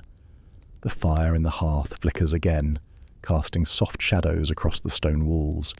You take a deep breath, the familiar scent of herbs and burning wood filling the air. The world outside may be filled with uncertainty, but in this moment, in the quiet of the room, you are grounded in what you know. The balance between faith and knowledge will continue to pull at you, but for now, you offer what you can. You offer care, you offer comfort, you offer what you know, trusting that it is enough. And in this, there is peace. The fire crackles softly in the hearth, the warmth of the flames spreading through the room, enveloping you in its gentle embrace. Outside, the world is still, the evening air cool against the stone walls. Inside, the scent of herbs fills the air, rosemary, lavender, thyme, a mixture of earth and life. It is a comforting aroma, one that has been a part of your work for as long as you can remember, soothing to the senses, grounding you in the present moment. You sit at your small wooden table, the familiar rhythm of your work unfolding before you. The candles flicker in the quiet of the room, their light dancing gently on the surfaces around you. In front of you are the herbs, the oils, the small vials that hold the remedies you've prepared. These are the tools of your trade, simple yet profound in their ability to heal. But tonight, there is something else on your mind, something that lingers just beyond the herbs and the remedies. You reach for the small bundle of dried sage, its leaves crumbling slightly under your touch. The fragrance rises, earthy and rich, as you hold it in your hand, grounding you in the act of preparation. The ritual begins as it always does, a steady, familiar rhythm. But as you work, you cannot help but think of the other part of healing, the part that lies beyond the physical, beyond the herbs and the oils, the rituals, the words of healing spoken in silence, the chants, the prayers. These are as much a part of your practice as the remedies you mix. There are no scientific explanations for these acts, no logical basis that can explain why they seem to offer relief. And yet, you know they are powerful. The act of repeating the words, of creating a space of calm, of offering intention through the rituals you perform, there is something in it that resonates with the soul, something that seems to soothe not just the body but the spirit. The fire flickers again, casting a soft glow on the walls, the shadows dancing as the flame rises and falls. You take a slow breath, inhaling the calming scent of the sage as you prepare to begin. The words come easily as they always do. You speak them quietly, softly, not out of necessity, but because they are a part of the ritual, a part of the process that has always been with you. The words are simple yet powerful, like an ancient song passed down through generations. You speak them slowly, each syllable carrying intention, carrying hope. As you speak the words, you feel the tension in your chest begin to ease, the weight of the day's work slipping away. The act of ritual, though it may seem to have no basis in science, brings a quiet peace, a calm that settles in the air around you. It is not just the remedies that bring healing. It is the ritual, the intention, the connection to something greater than yourself, something beyond the physical realm. You are reminded as you speak the words that healing is not just about the body. It is about the whole, mind, body, and spirit. And the ritual, the act of offering this space of care, of hope, is a bridge between all three. The room feels different now, the air thicker with the energy of the words spoken. There is peace in the stillness, in the quiet of the ritual. You finish the words slowly and place the sage back in its bundle. The ritual is complete, the space filled with the intention of healing, the offering of comfort. You know that, though there is no scientific basis for these acts, there is a power in them. The body may respond to the herbs, the oils, but the spirit responds to the intention, to the care, to the ritual. The fire crackles softly, its warmth enveloping you in a quiet embrace. You sit for a moment, letting the peace of the ritual settle in your chest. The world outside continues, but in here, in this space, there is calm. The work you do is not just physical, it is spiritual, emotional. The rituals, the words, the intention, they are a part of the healing, a necessary part. And though the knowledge you have may not always be enough, the care, the ritual, the intention are always there. You close your eyes for a moment, breathing in deeply, the scent of sage and wood, smoke filling your senses. The night is still, the world outside at rest, and in this moment you feel the weight of your work settle into peace. The rituals, the healing, the intention, it is enough. You are enough. The fire burns softly in the hearth, its steady crackling filling the room with warmth, a quiet rhythm that echoes the steady beat of your heart. Outside, the world rests beneath the cool night sky, the town silent under the weight of the evening. Inside, the air is filled with the familiar scent of herbs, of dried rosemary, lavender, and thyme. These are the scents that have become your life, your work, and in the stillness of the night they comfort you, grounding you in the moments of quiet reflection. You sit at your small wooden table, the tools of your trade laid before you, the jars of herbs, the oils, the vials filled with tinctures, all are within arm's reach. You take a deep breath, the scent of the herbs filling your lungs, and let the warmth of the fire settle in your bones. The rhythm of your work has become second nature, the preparation of remedies as much a part of you as the very act of breathing. But tonight, as you move through the motions of your practice, you are reminded of the role you play in the world outside. In this society, in this small town, you are more than just a healer. You are a figure of respect, of authority, a symbol of the knowledge passed down through generations. The people look to you not only for relief from their ailments, but for guidance, for hope. They come to you not just as a doctor, but as someone who understands the delicate balance between life and death, between health and illness. Your hands are the ones that ease their suffering, that offer comfort in their darkest moments. And with each patient you treat, each remedy you prepare, the respect that others have for you grows. The town outside is quiet now, the only sound the soft rustle of leaves in the wind. But within the walls of your practice there is a hum of activity, a steady pulse that moves through the work you do. You know that, in this world, your role is a vital one. You are a part of the fabric of society, woven into its very core. The healer is someone who has power, not over the lives of others, but over the rhythms of life itself, the ability to ease pain, to prolong life, to offer hope. The flame in the hearth flickers again, casting long shadows across the room, and you feel the weight of your position. You are respected, yes, but there is also a burden that comes with this respect. The expectations placed upon you are high. The people look to you not just for healing, but for answers, for certainty in a world that often feels uncertain. They trust you, and that trust is both an honor and a responsibility. It is a weight you carry with grace, but it is always there, a quiet presence in the back of your mind as you go about your work. You think of the town and its people, their simple lives, their struggles, their joys. You are a part of their world, and they are a part of yours.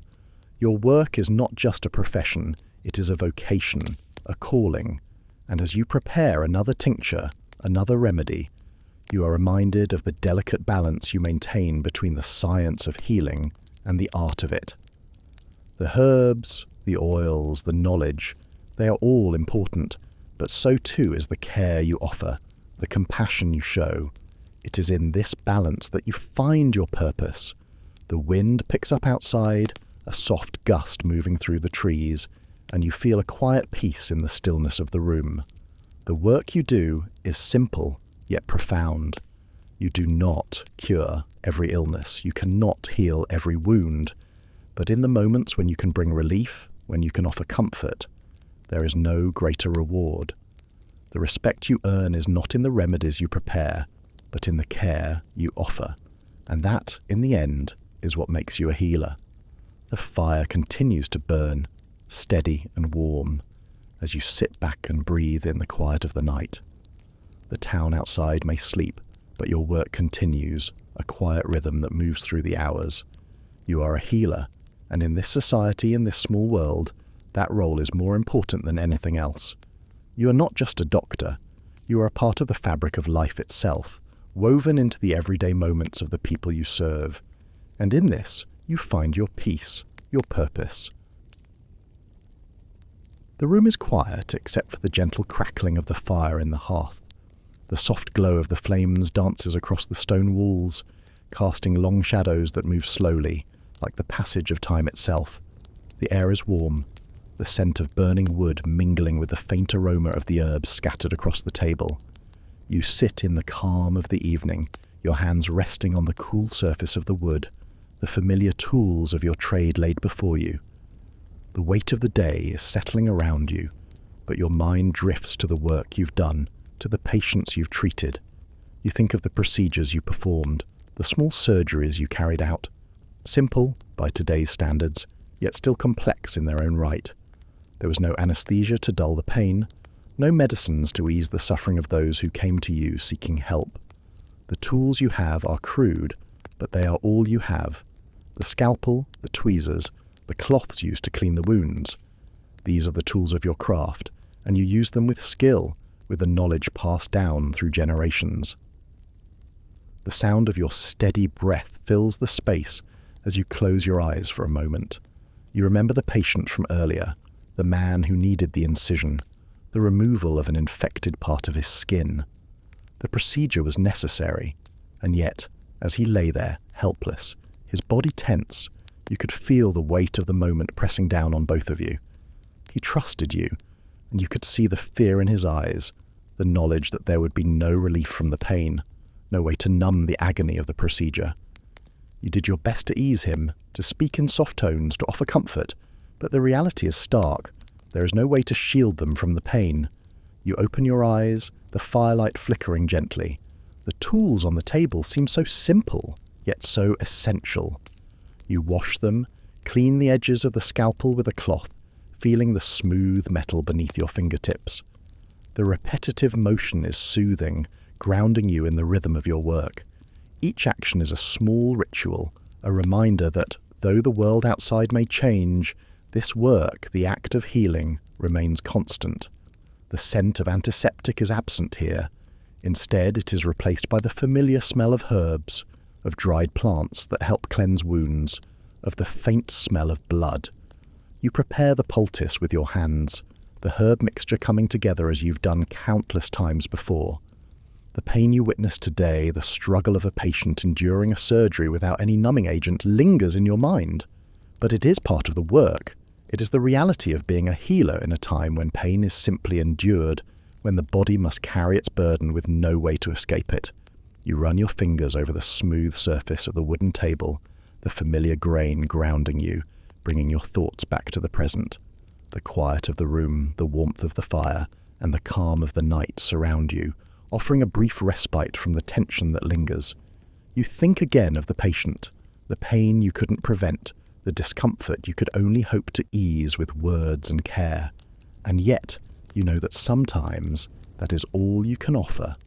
The surgery was necessary, and you did it with precision, with skill, but the fear, the pain, it is a part of this work.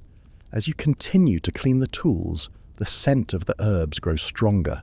You breathe in deeply, the familiar aroma settling into your senses. This is the reality of your work. No softening of the blow, no sweet relief from the suffering. Only your hands, steady and sure, working in rhythm with the body, with the heart, to heal, to mend.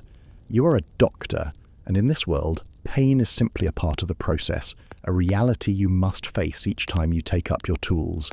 The fire burns low now, the warmth still filling the room, but the night is growing deeper. You sit in the quiet, feeling the calm settle around you, the repetition of your tasks grounding you in the stillness. The pain, the struggles of your patients, they will remain with you, as they always do. But in this moment, as the fire flickers softly, you find peace in the ritual of your work. The healing is never simple, never painless, but it is what you do. It is what you offer, even when the tools you have are limited, even when the knowledge is imperfect. The fire flickers gently in the hearth, its warm light casting soft shadows across the stone walls of the room. The night is still, the air cool against your skin as you sit by the table, the familiar scent of herbs and wood smoke mingling in the air.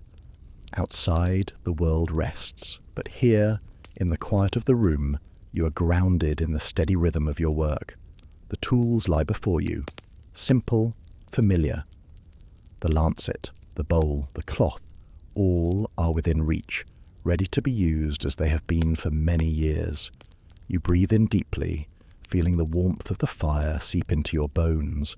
The weight of the day has settled around you, but your thoughts linger on the work you did earlier, the bloodletting.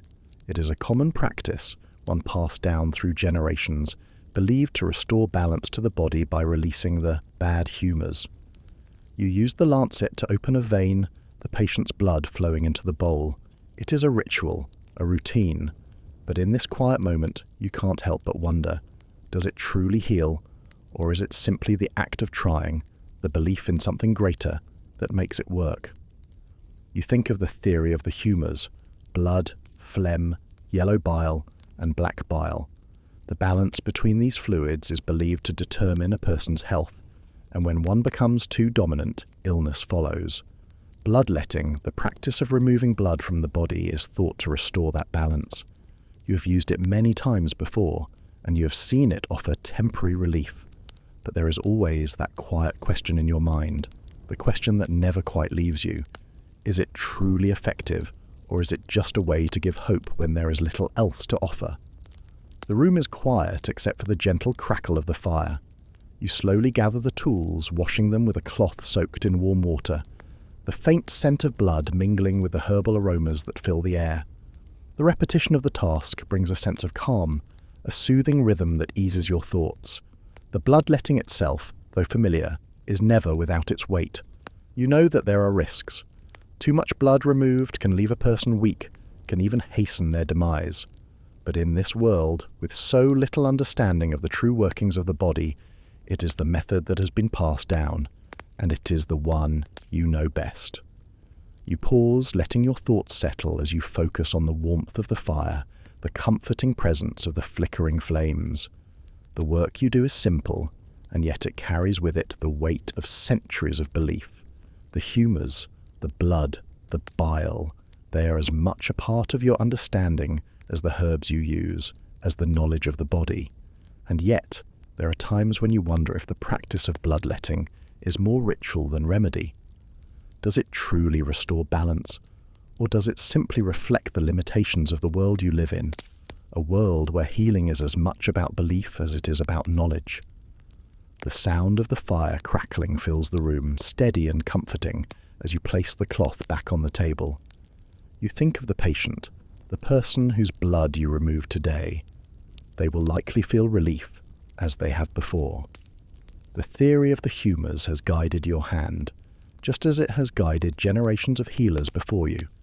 And in that belief there is comfort, even if the true effectiveness of the practice is unknown. You sit back, the warmth of the fire wrapping around you like a quiet embrace. The world outside is still, the night deepening, but in here, in this space, there is peace. The bloodletting, though not without its risks, is simply part of your work, part of the healing process that you have come to know.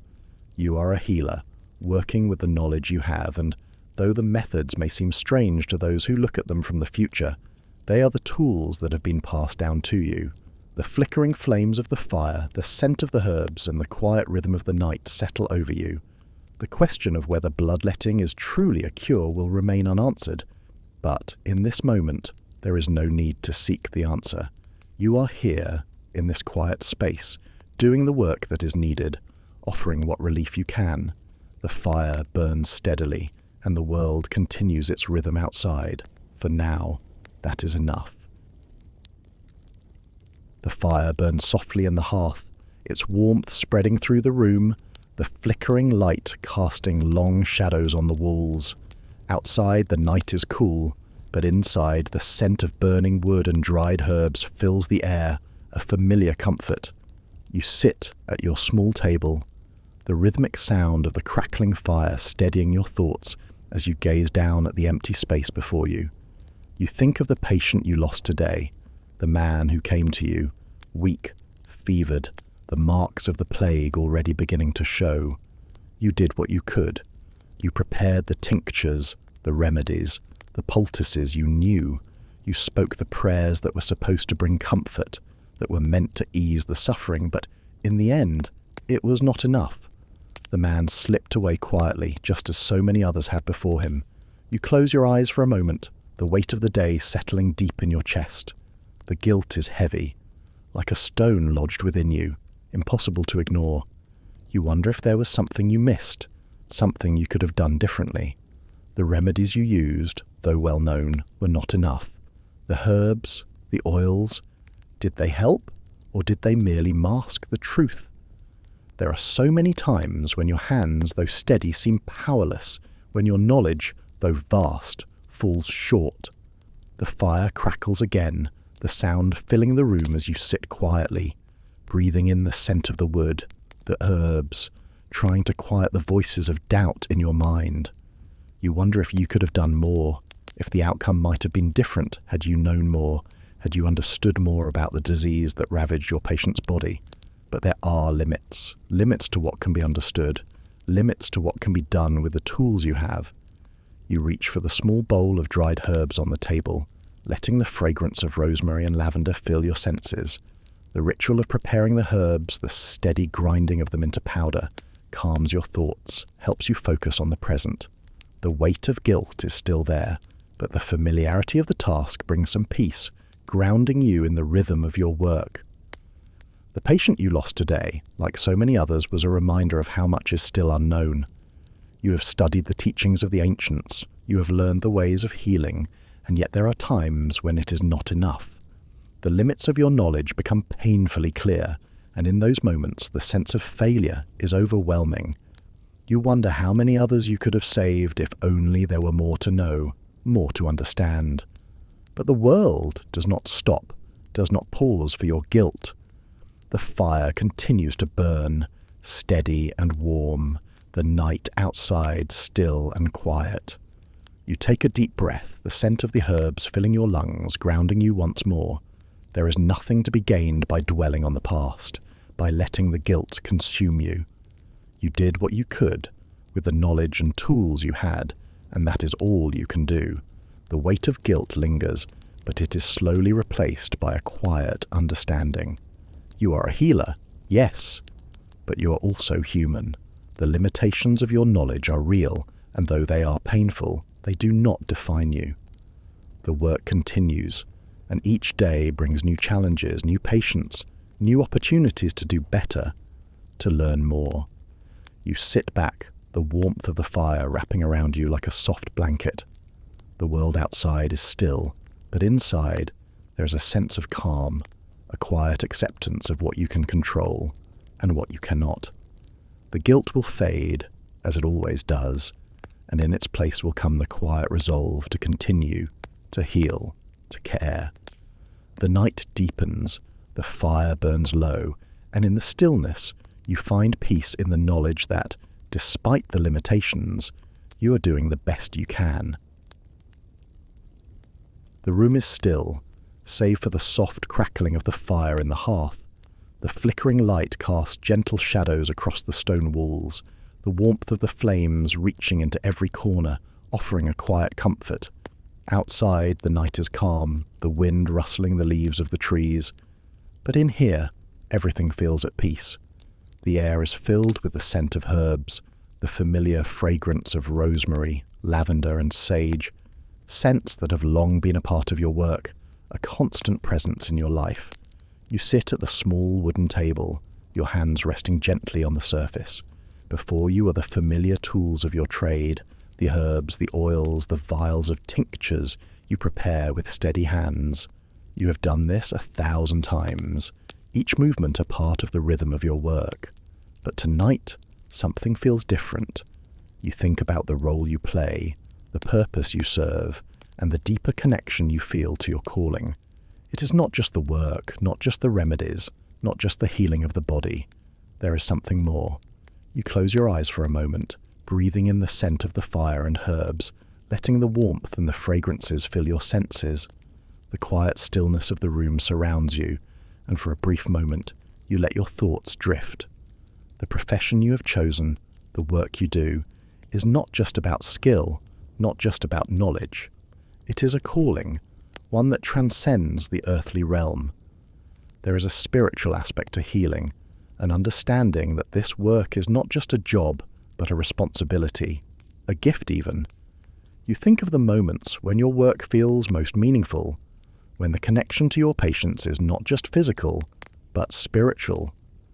The trust they place in you, the belief that you can ease their suffering, is not just about the remedies you offer, but about the care and compassion you give. You know that your hands, though skilled, are only instruments of a greater force, a force that is not fully understood. When you heal, when you offer comfort, it feels as though you are fulfilling something greater than yourself. You are a vessel for something divine, something beyond the physical world. The fire crackles softly, the warmth of it washing over you, and you think of the many patients you have treated, the many who have come to you in their time of need. You have seen fear in their eyes, seen the desperation for relief, and yet you know that your work is not just about the remedies you prepare, but about the way you offer care, about the way you guide them through their suffering. Your hands, steady and sure, are a reflection of the spirit that moves through you. This is not just medicine. This is something deeper. It is the sacred act of caring, of giving, of being present in the lives of those who need you most. You breathe in deeply, the air rich with the scent of herbs and wood smoke, grounding you in the present moment. There is peace in this work, in knowing that, even in the face of uncertainty, you are fulfilling a higher purpose. The spiritual aspect of healing is woven into every step, every action. It is in the words you speak, the touch of your hand, the way you offer comfort. You are not just healing bodies, you are healing spirits, offering a sense of peace, a moment of calm in the midst of chaos. The night outside is still, the town resting in the quiet embrace of the evening. You return to your work, the repetitive motions of preparation grounding you once again. Each step is familiar, but tonight they feel sacred, filled with purpose. You know that, as a doctor, you are not just performing a task. You are fulfilling a divine calling, a spiritual responsibility to ease suffering, to offer comfort, to heal. The fire in the hearth flickers, casting soft shadows across the room, and you take a deep breath, the scent of the herbs and the warmth of the flames filling you with peace. You are a healer, but more than that, you are a vessel for something greater, something divine. This work, this calling, is a part of you, and in it you find a quiet sense of fulfillment, a quiet sense of connection to the world beyond. The fire in the hearth burns low, its warmth spreading through the room, casting soft shadows across the stone walls. Outside, the cool night air moves gently, the rustling of the leaves in the trees a faint sound in the stillness. Inside, the scent of burning wood and dried herbs fills the space, grounding you, centering you in the present moment. You sit at the table, your hands resting on the familiar surface, the tools of your trade laid before you. The day has come to a close, but your thoughts linger on the hours spent with your patients, the countless moments where your attention, your care was needed. You think of the people who came to you, those who sought relief, those who trusted you with their pain, their suffering. It is a privilege to be a healer, to offer care, to make a difference. But tonight, as you sit in the quiet of the room, you are reminded of the sacrifices you make, the cost of this work. You think of the time that slips away, how your days are filled with patience, with remedies, with work that never seems to end. There is little time for rest, little time for yourself. The world outside continues, but you are always here, always present in the work, always present for others. Your own needs, your own desires often go unacknowledged, set aside in favor of those who rely on you. There are no evenings of leisure, no moments of solitude. There is only the steady rhythm of your work, the quiet hum of the world around you as you continue day after day. The fire crackles softly, its warmth comforting as you take a slow breath.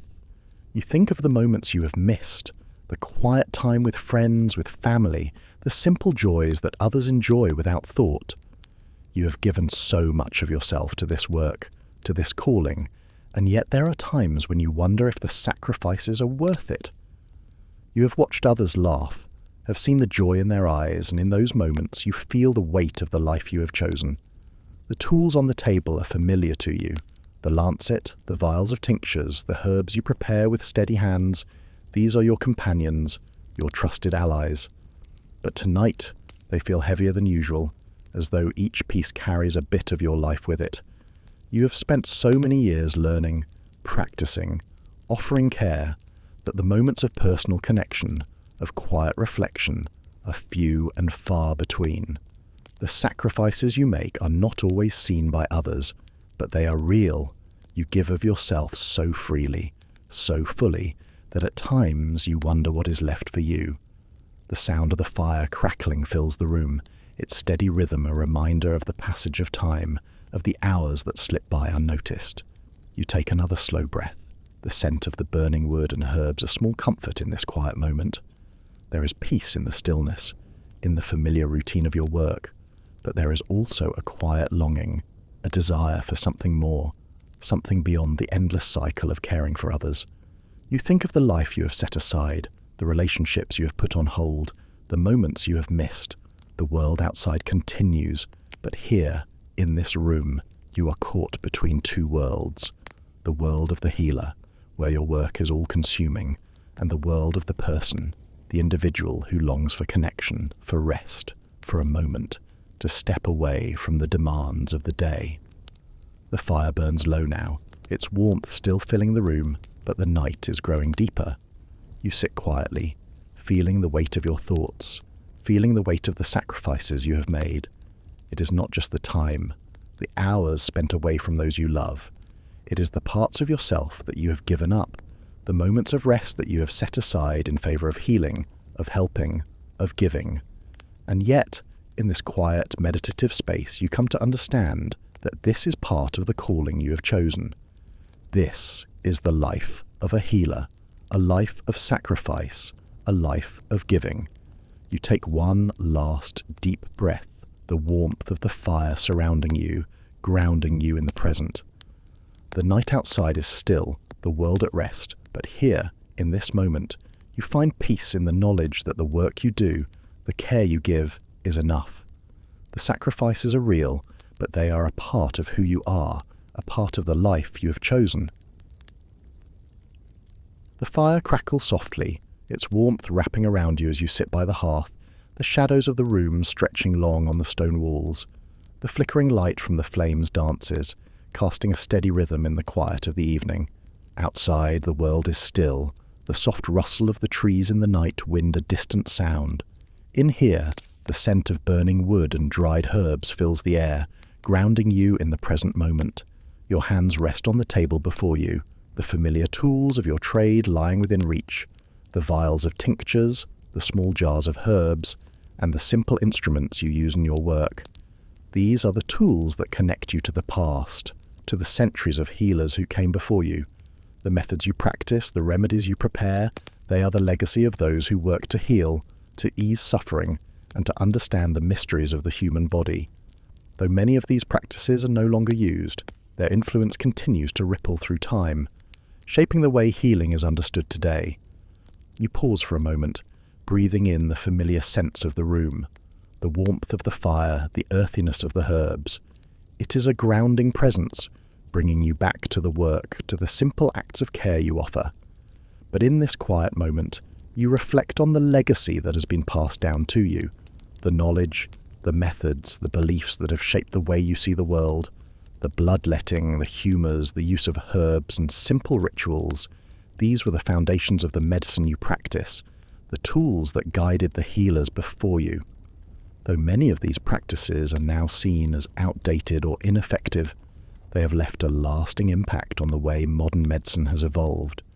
The study of anatomy, the understanding of the body, the exploration of the natural world, these are all rooted in the work of those who sought to heal in the absence of the knowledge we now take for granted. The tools may have changed, the methods refined, but the desire to understand the body, to heal, to offer comfort, remains the same. You think of the progress that has been made in modern medicine, the discoveries, the innovations, the technologies that allow doctors to heal in ways once unimaginable.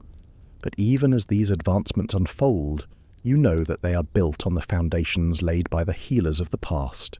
Their work, their trials, their errors, all have contributed to the understanding we have today. The legacy of medieval medicine is not just in the remedies that worked or the ones that failed, but in the spirit of inquiry, of care, of striving to ease the suffering of others. The fire crackles again, its warm light a steady presence in the room. You close your eyes for a moment, letting the rhythm of the flames settle in your chest. The work of those who came before you lives on, not just in the practices they left behind, but in the spirit of healing that transcends time. The herbs you use, the methods you follow, they are not perfect, but they are part of a larger story, a story of progress, of understanding, of care. You open your eyes again, the soft glow of the fire casting gentle light across the room. You return to your work, the familiar motions of preparation grounding you in the present. The tools may change, the methods evolve, but the legacy of those who came before you remains. It is in every step you take, in every patient you treat, in every remedy you prepare. The world outside is quiet, the night deepening, but in this room, in this space, there is peace. The legacy of medieval medicine is not just a relic of the past. It is a living, breathing force, carried forward by each healer who continues the work of those who sought to understand, to heal, and to care. And as you sit here, surrounded by the familiar scents and sounds of your practice, you are reminded that you are part of this long, unbroken thread, a thread that connects the past to the present, the ancient to the modern, and the desire to heal to the hearts of those who need it most. The room is quiet, the only sound the soft crackling of the fire as it flickers in the hearth. The warmth from the flames spreads through the room, casting a gentle glow on the stone walls. Outside, the cold of night has settled in, but in here, the air is thick with the scent of herbs, of antiseptics made from plants, and of something more, something less tangible.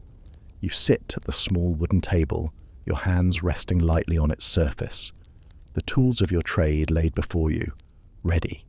Tonight your thoughts drift to the battlefield, the distant cries, the smoke rising from the camps, the chaos that marks the end of a long day. You have seen it all, the blood, the wounds, the broken bodies that arrive in the makeshift tents, the men who limp in, some barely able to stand, some carried in by their comrades. You have treated them with the limited tools you possess, your lancet, your bandages, your poultices made from herbs, your knowledge of anatomy and the body's fragile strength. But the challenges you face are far greater than the work itself. You think of the wounded soldiers you've tended to, those who arrived with injuries so severe, so deep, that even the simple task of cleaning their wounds felt inadequate. There was little you could offer them beyond what you know, little to dull the pain, little to ease the fear in their eyes as they lie there, waiting for some form of relief, some small hope. And yet, There is no time to offer more than the basics. There are too many who need care, too many who are injured, too many who are suffering. You breathe deeply, the air warm and thick with the scent of herbs and the quiet smell of blood. The bandages are stained, the cloth rough against your fingers as you wind them around another injury, another broken body. You work quickly, your hands steady, moving with purpose. But there are moments when you feel the weight of it all, the weight of so many lives in your care, the weight of knowing that not all of them will make it. The soldiers, their bodies broken, their eyes clouded with fear or delirium, come in one after another.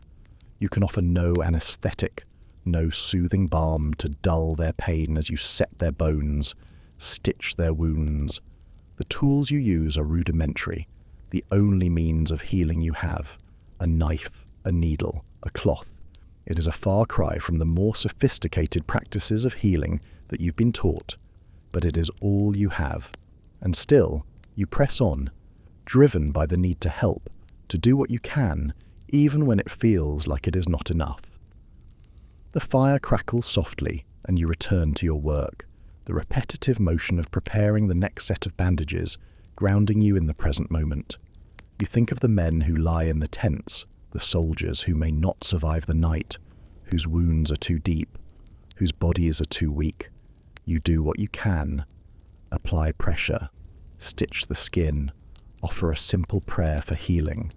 But your heart feels heavy with the knowledge that many will not recover, that their wounds are too great for your simple knowledge and tools.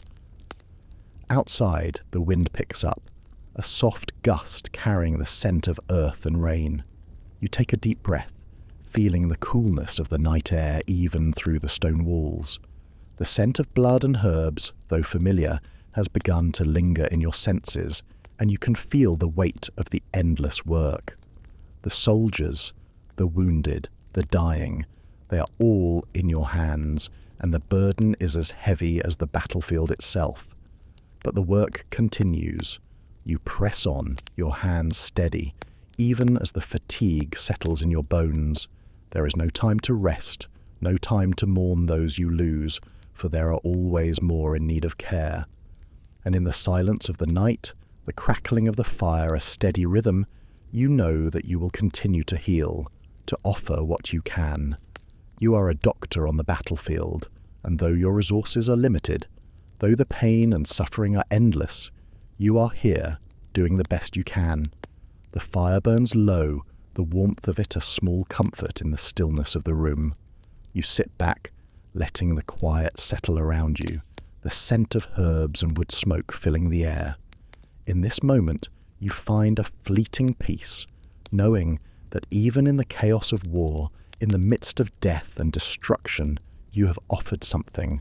You have done what you could. The fire flickers softly in the hearth, casting a warm glow that dances gently on the stone walls. The scent of burning wood fills the room, grounding you, offering a moment of comfort amidst the uncertainty. Outside, the night is still, the wind rustling faintly through the trees. But inside, in this quiet space, there is a weight you can't escape, the weight of fear. You sit at your table, the familiar tools of your trade before you, but tonight they feel heavier than usual. The lancet, the cloths, the vials of tinctures, all are within reach, but your mind is elsewhere, focused on the patient you saw earlier, the man who arrived with fever, the unmistakable signs of a contagious illness spreading through his body. The sickness is swift, merciless, and though you have treated many, there is always that lingering fear. You know the risks, know the danger that lies in each touch, in each step you take as you care for the afflicted. The fire crackles softly, but in the quiet, you can hear the sound of your own breath, steady but heavy. You think of the many patients who have passed through your door, each one bringing with them the potential for contagion. The plagues, the fevers, the sicknesses that sweep through the village, leaving death in their wake. You have seen it too many times, watched as the life fades from a body, unable to do anything but offer your presence, your care. You breathe deeply, the warmth of the fire mixing with the scent of antiseptic herbs in the air. The smells are familiar, but tonight they carry a different weight. The herbs, once comforting, now seem less like protection and more like a fragile shield. You are vulnerable, just as the patient is. You move slowly, methodically, but the fear is always there, lurking beneath the surface. The fear that, despite your best efforts, you will be the next to fall ill, to succumb to the disease you cannot see, cannot control. You wash your hands again, the motion familiar, the warm water running over your fingers soothing, but it does little to calm the uncertainty in your chest. The disease is invisible, spreading through the air, through contact, through the very space between you and your patient. Each breath you take, each movement you make, brings you closer to that invisible threat. The risk is constant, and though you are skilled, though you know the methods that have worked in the past, you know that there is no foolproof way to protect yourself. The wind picks up outside, the sound of it carrying through the cracks in the walls, but inside the room feels still, heavy. You think of the fear that comes with each patient who arrives, the weight of responsibility you carry with every step. The work is not just about healing, not just about offering remedies. It is about survival, about navigating the constant fear that one day it will be you who succumbs to the disease. You return to the table, your hands moving over the tools with steady motions. The sound of the cloth brushing against the wood, the soft clink of metal, is grounding, a rhythm that soothes your restless mind. But even as you move through the familiar tasks, you cannot shake the thought of what lies beneath the surface, the fear of infection, the fear of contamination, the fear that every wound, every touch, could be the one that brings the sickness closer. The fire crackles softly, a steady presence in the room, but even the warmth of it cannot fully dispel the cold edge of fear that settles in your bones. You think of the patients you have lost, the ones whose bodies gave in to the sickness, whose fight ended long before it should have, and you think of yourself, of the moments when you have been close, when you have felt the chill of illness begin to creep into your own body. But you press on, as you always do. You wash the tools, prepare the next set of remedies, and offer what comfort you can. The fear is always there, but so too is the resolve. You are a healer, and though the risk of infection is great, it is the work that matters. The fire burns low now, the night deepening, but in this quiet, meditative space, you find peace in the knowledge that, despite the fear, you continue to offer care, to offer comfort, to heal as best you can. The room is calm, the gentle crackling of the fire in the hearth the only sound that fills the space. The warmth of the flames spreads through the room, casting soft shadows that move slowly across the stone walls. Outside, the cool night air is still, but inside you sit in the quiet embrace of your thoughts, the scent of burning wood and dried herbs grounding you in the present moment. Before you lies the simple collection of tools you use each day, the lancet, the cloth, the bowl. Each is worn, familiar, but in the stillness you can feel the weight of their limitations. These are your instruments, your companions in this work, but they are crude. The lancet, though sharp, is but a thin, fragile blade. The cloths you use to bind wounds are rough, lacking the precision and softness of what might be needed for delicate care. And the bowls, so simple, so ordinary, are filled with remedies you hope will be enough, but even you know that they may not be. The tools are limited, just as your knowledge is. You breathe deeply, the scent of rosemary and lavender from the dried herbs in the corner of the room filling your senses. These are the herbs that help, that soothe, but even as you work with them, you know they are not enough to solve everything. You have seen the limitations of these tools time and again, the way they cannot heal a deep wound, the way they cannot cure a disease that spreads beyond the reach of your simple remedies. You move slowly, methodically, as you prepare the next treatment. The gentle scrape of the lancet across the bowl, the rustle of the cloth in your hands, these sounds are familiar, calming, but tonight they carry a different weight. You think of the patients you have seen today, the wounds that needed tending, the injuries that required more than what you can offer. You stitch, you bind, you clean. But there are moments when the patient's condition calls for something beyond the limits of these tools. You cannot perform the miracles you wish for with instruments so simple, so insufficient. The fire crackles again, and the warmth from it surrounds you like a soft embrace. You take a deep breath, the scent of burning wood settling in your chest. The limitations of the tools you work with are undeniable, but in this quiet space, you focus on what you can control. You know that each task you perform, no matter how simple, is an act of care, an act of compassion. You do not have the fine tools, the precision that may be needed, but you have your hands, your knowledge, and the rhythm of your work. That is enough. You move to the patient's bed, the one you've been caring for all day. Their wound is deep and the healing is slow. You wash it gently, the water running warm over the cloth, cleaning away the dirt, the remnants of the world outside. The cloth is rough against their skin, but it will have to do. There is no finer fabric, no more delicate material to treat them with. You bandage the wound, your hands steady, your focus unwavering despite the limitations of your tools. You know that this care, though simple, is the best you can offer. The fire continues to burn low, its warmth a small comfort in the quiet of the night. You sit back for a moment, the rhythmic sound of the crackling flames accompanying your thoughts. The tools may be simple, the techniques limited, but your work remains steady, your hands guided by the knowledge you have and the care you wish to offer. In this small room, in the stillness of the night, you find peace in the act of doing what you can, of offering your hands, your heart, and your skills to the patients who need you. The night deepens, the world outside settling into silence. But here, in this quiet space, you are grounded in the work. The tools may be crude, the techniques limited, but in each simple task, you offer what care you can. And in this, there is peace. The fire in the hearth burns low, its gentle warmth still filling the room, though the night has deepened. The flickering light from the flames casts soft shadows on the stone walls, creating a rhythm in the quiet of the space. Outside, the world is still, the cool air of the evening wrapping around the town.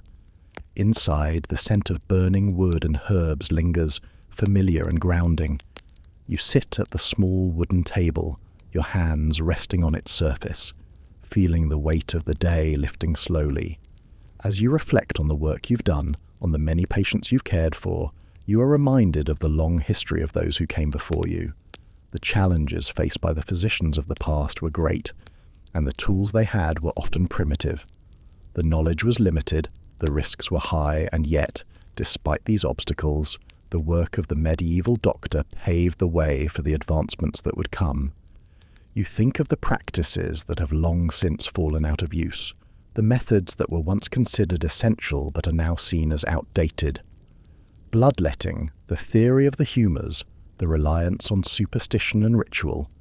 These were the tools of their time, guided by the understanding they had, the world they lived in. But they did not stop. They pressed on, using what they had to offer care, to bring comfort, to ease suffering. And in doing so, they laid the foundation for the medical knowledge we have today. The fire crackles softly, the steady sound a reminder of the passage of time. Though the methods of healing have evolved, the core of medicine has remained the same, the desire to heal, to help, to care. And the doctors of the past, though they worked with limited knowledge and tools, were the ones who shaped the path that modern medicine would follow. Their sacrifices, their trials, their belief in the power of healing have carried through the centuries, influencing the work of those who have come after them. You take a deep breath, the scent of the herbs filling your lungs, the warmth of the fire grounding you in this quiet moment. The work you do, the care you offer, is part of something much larger, something that has been unfolding for generations. Every doctor, every healer, has contributed to the story of medicine, and though their practices may seem rudimentary now, they were the stepping stones that allowed progress to be made. The tools may have changed, the knowledge may have advanced, but the heart of the physician remains the same. It is a role of service, of sacrifice, of offering what you can, even in the face of uncertainty. The doctors of the past, with their limited understanding, pushed forward, seeking knowledge, seeking ways to heal. and in that quest they open the doors to the future of medicine. The fire burns low now, the warmth still present but fading with the night. You sit back, letting the quiet settle around you, the rhythm of the flames a steady presence in the room. The path of healing has been long, and the challenges have been great, but the journey continues, and as you continue your work, you carry with you the legacy of those who came before, knowing that the work you do today, though imperfect, is part of something much larger, a story that has spanned centuries, a story of healing, of care, and of the enduring role of the physician in history.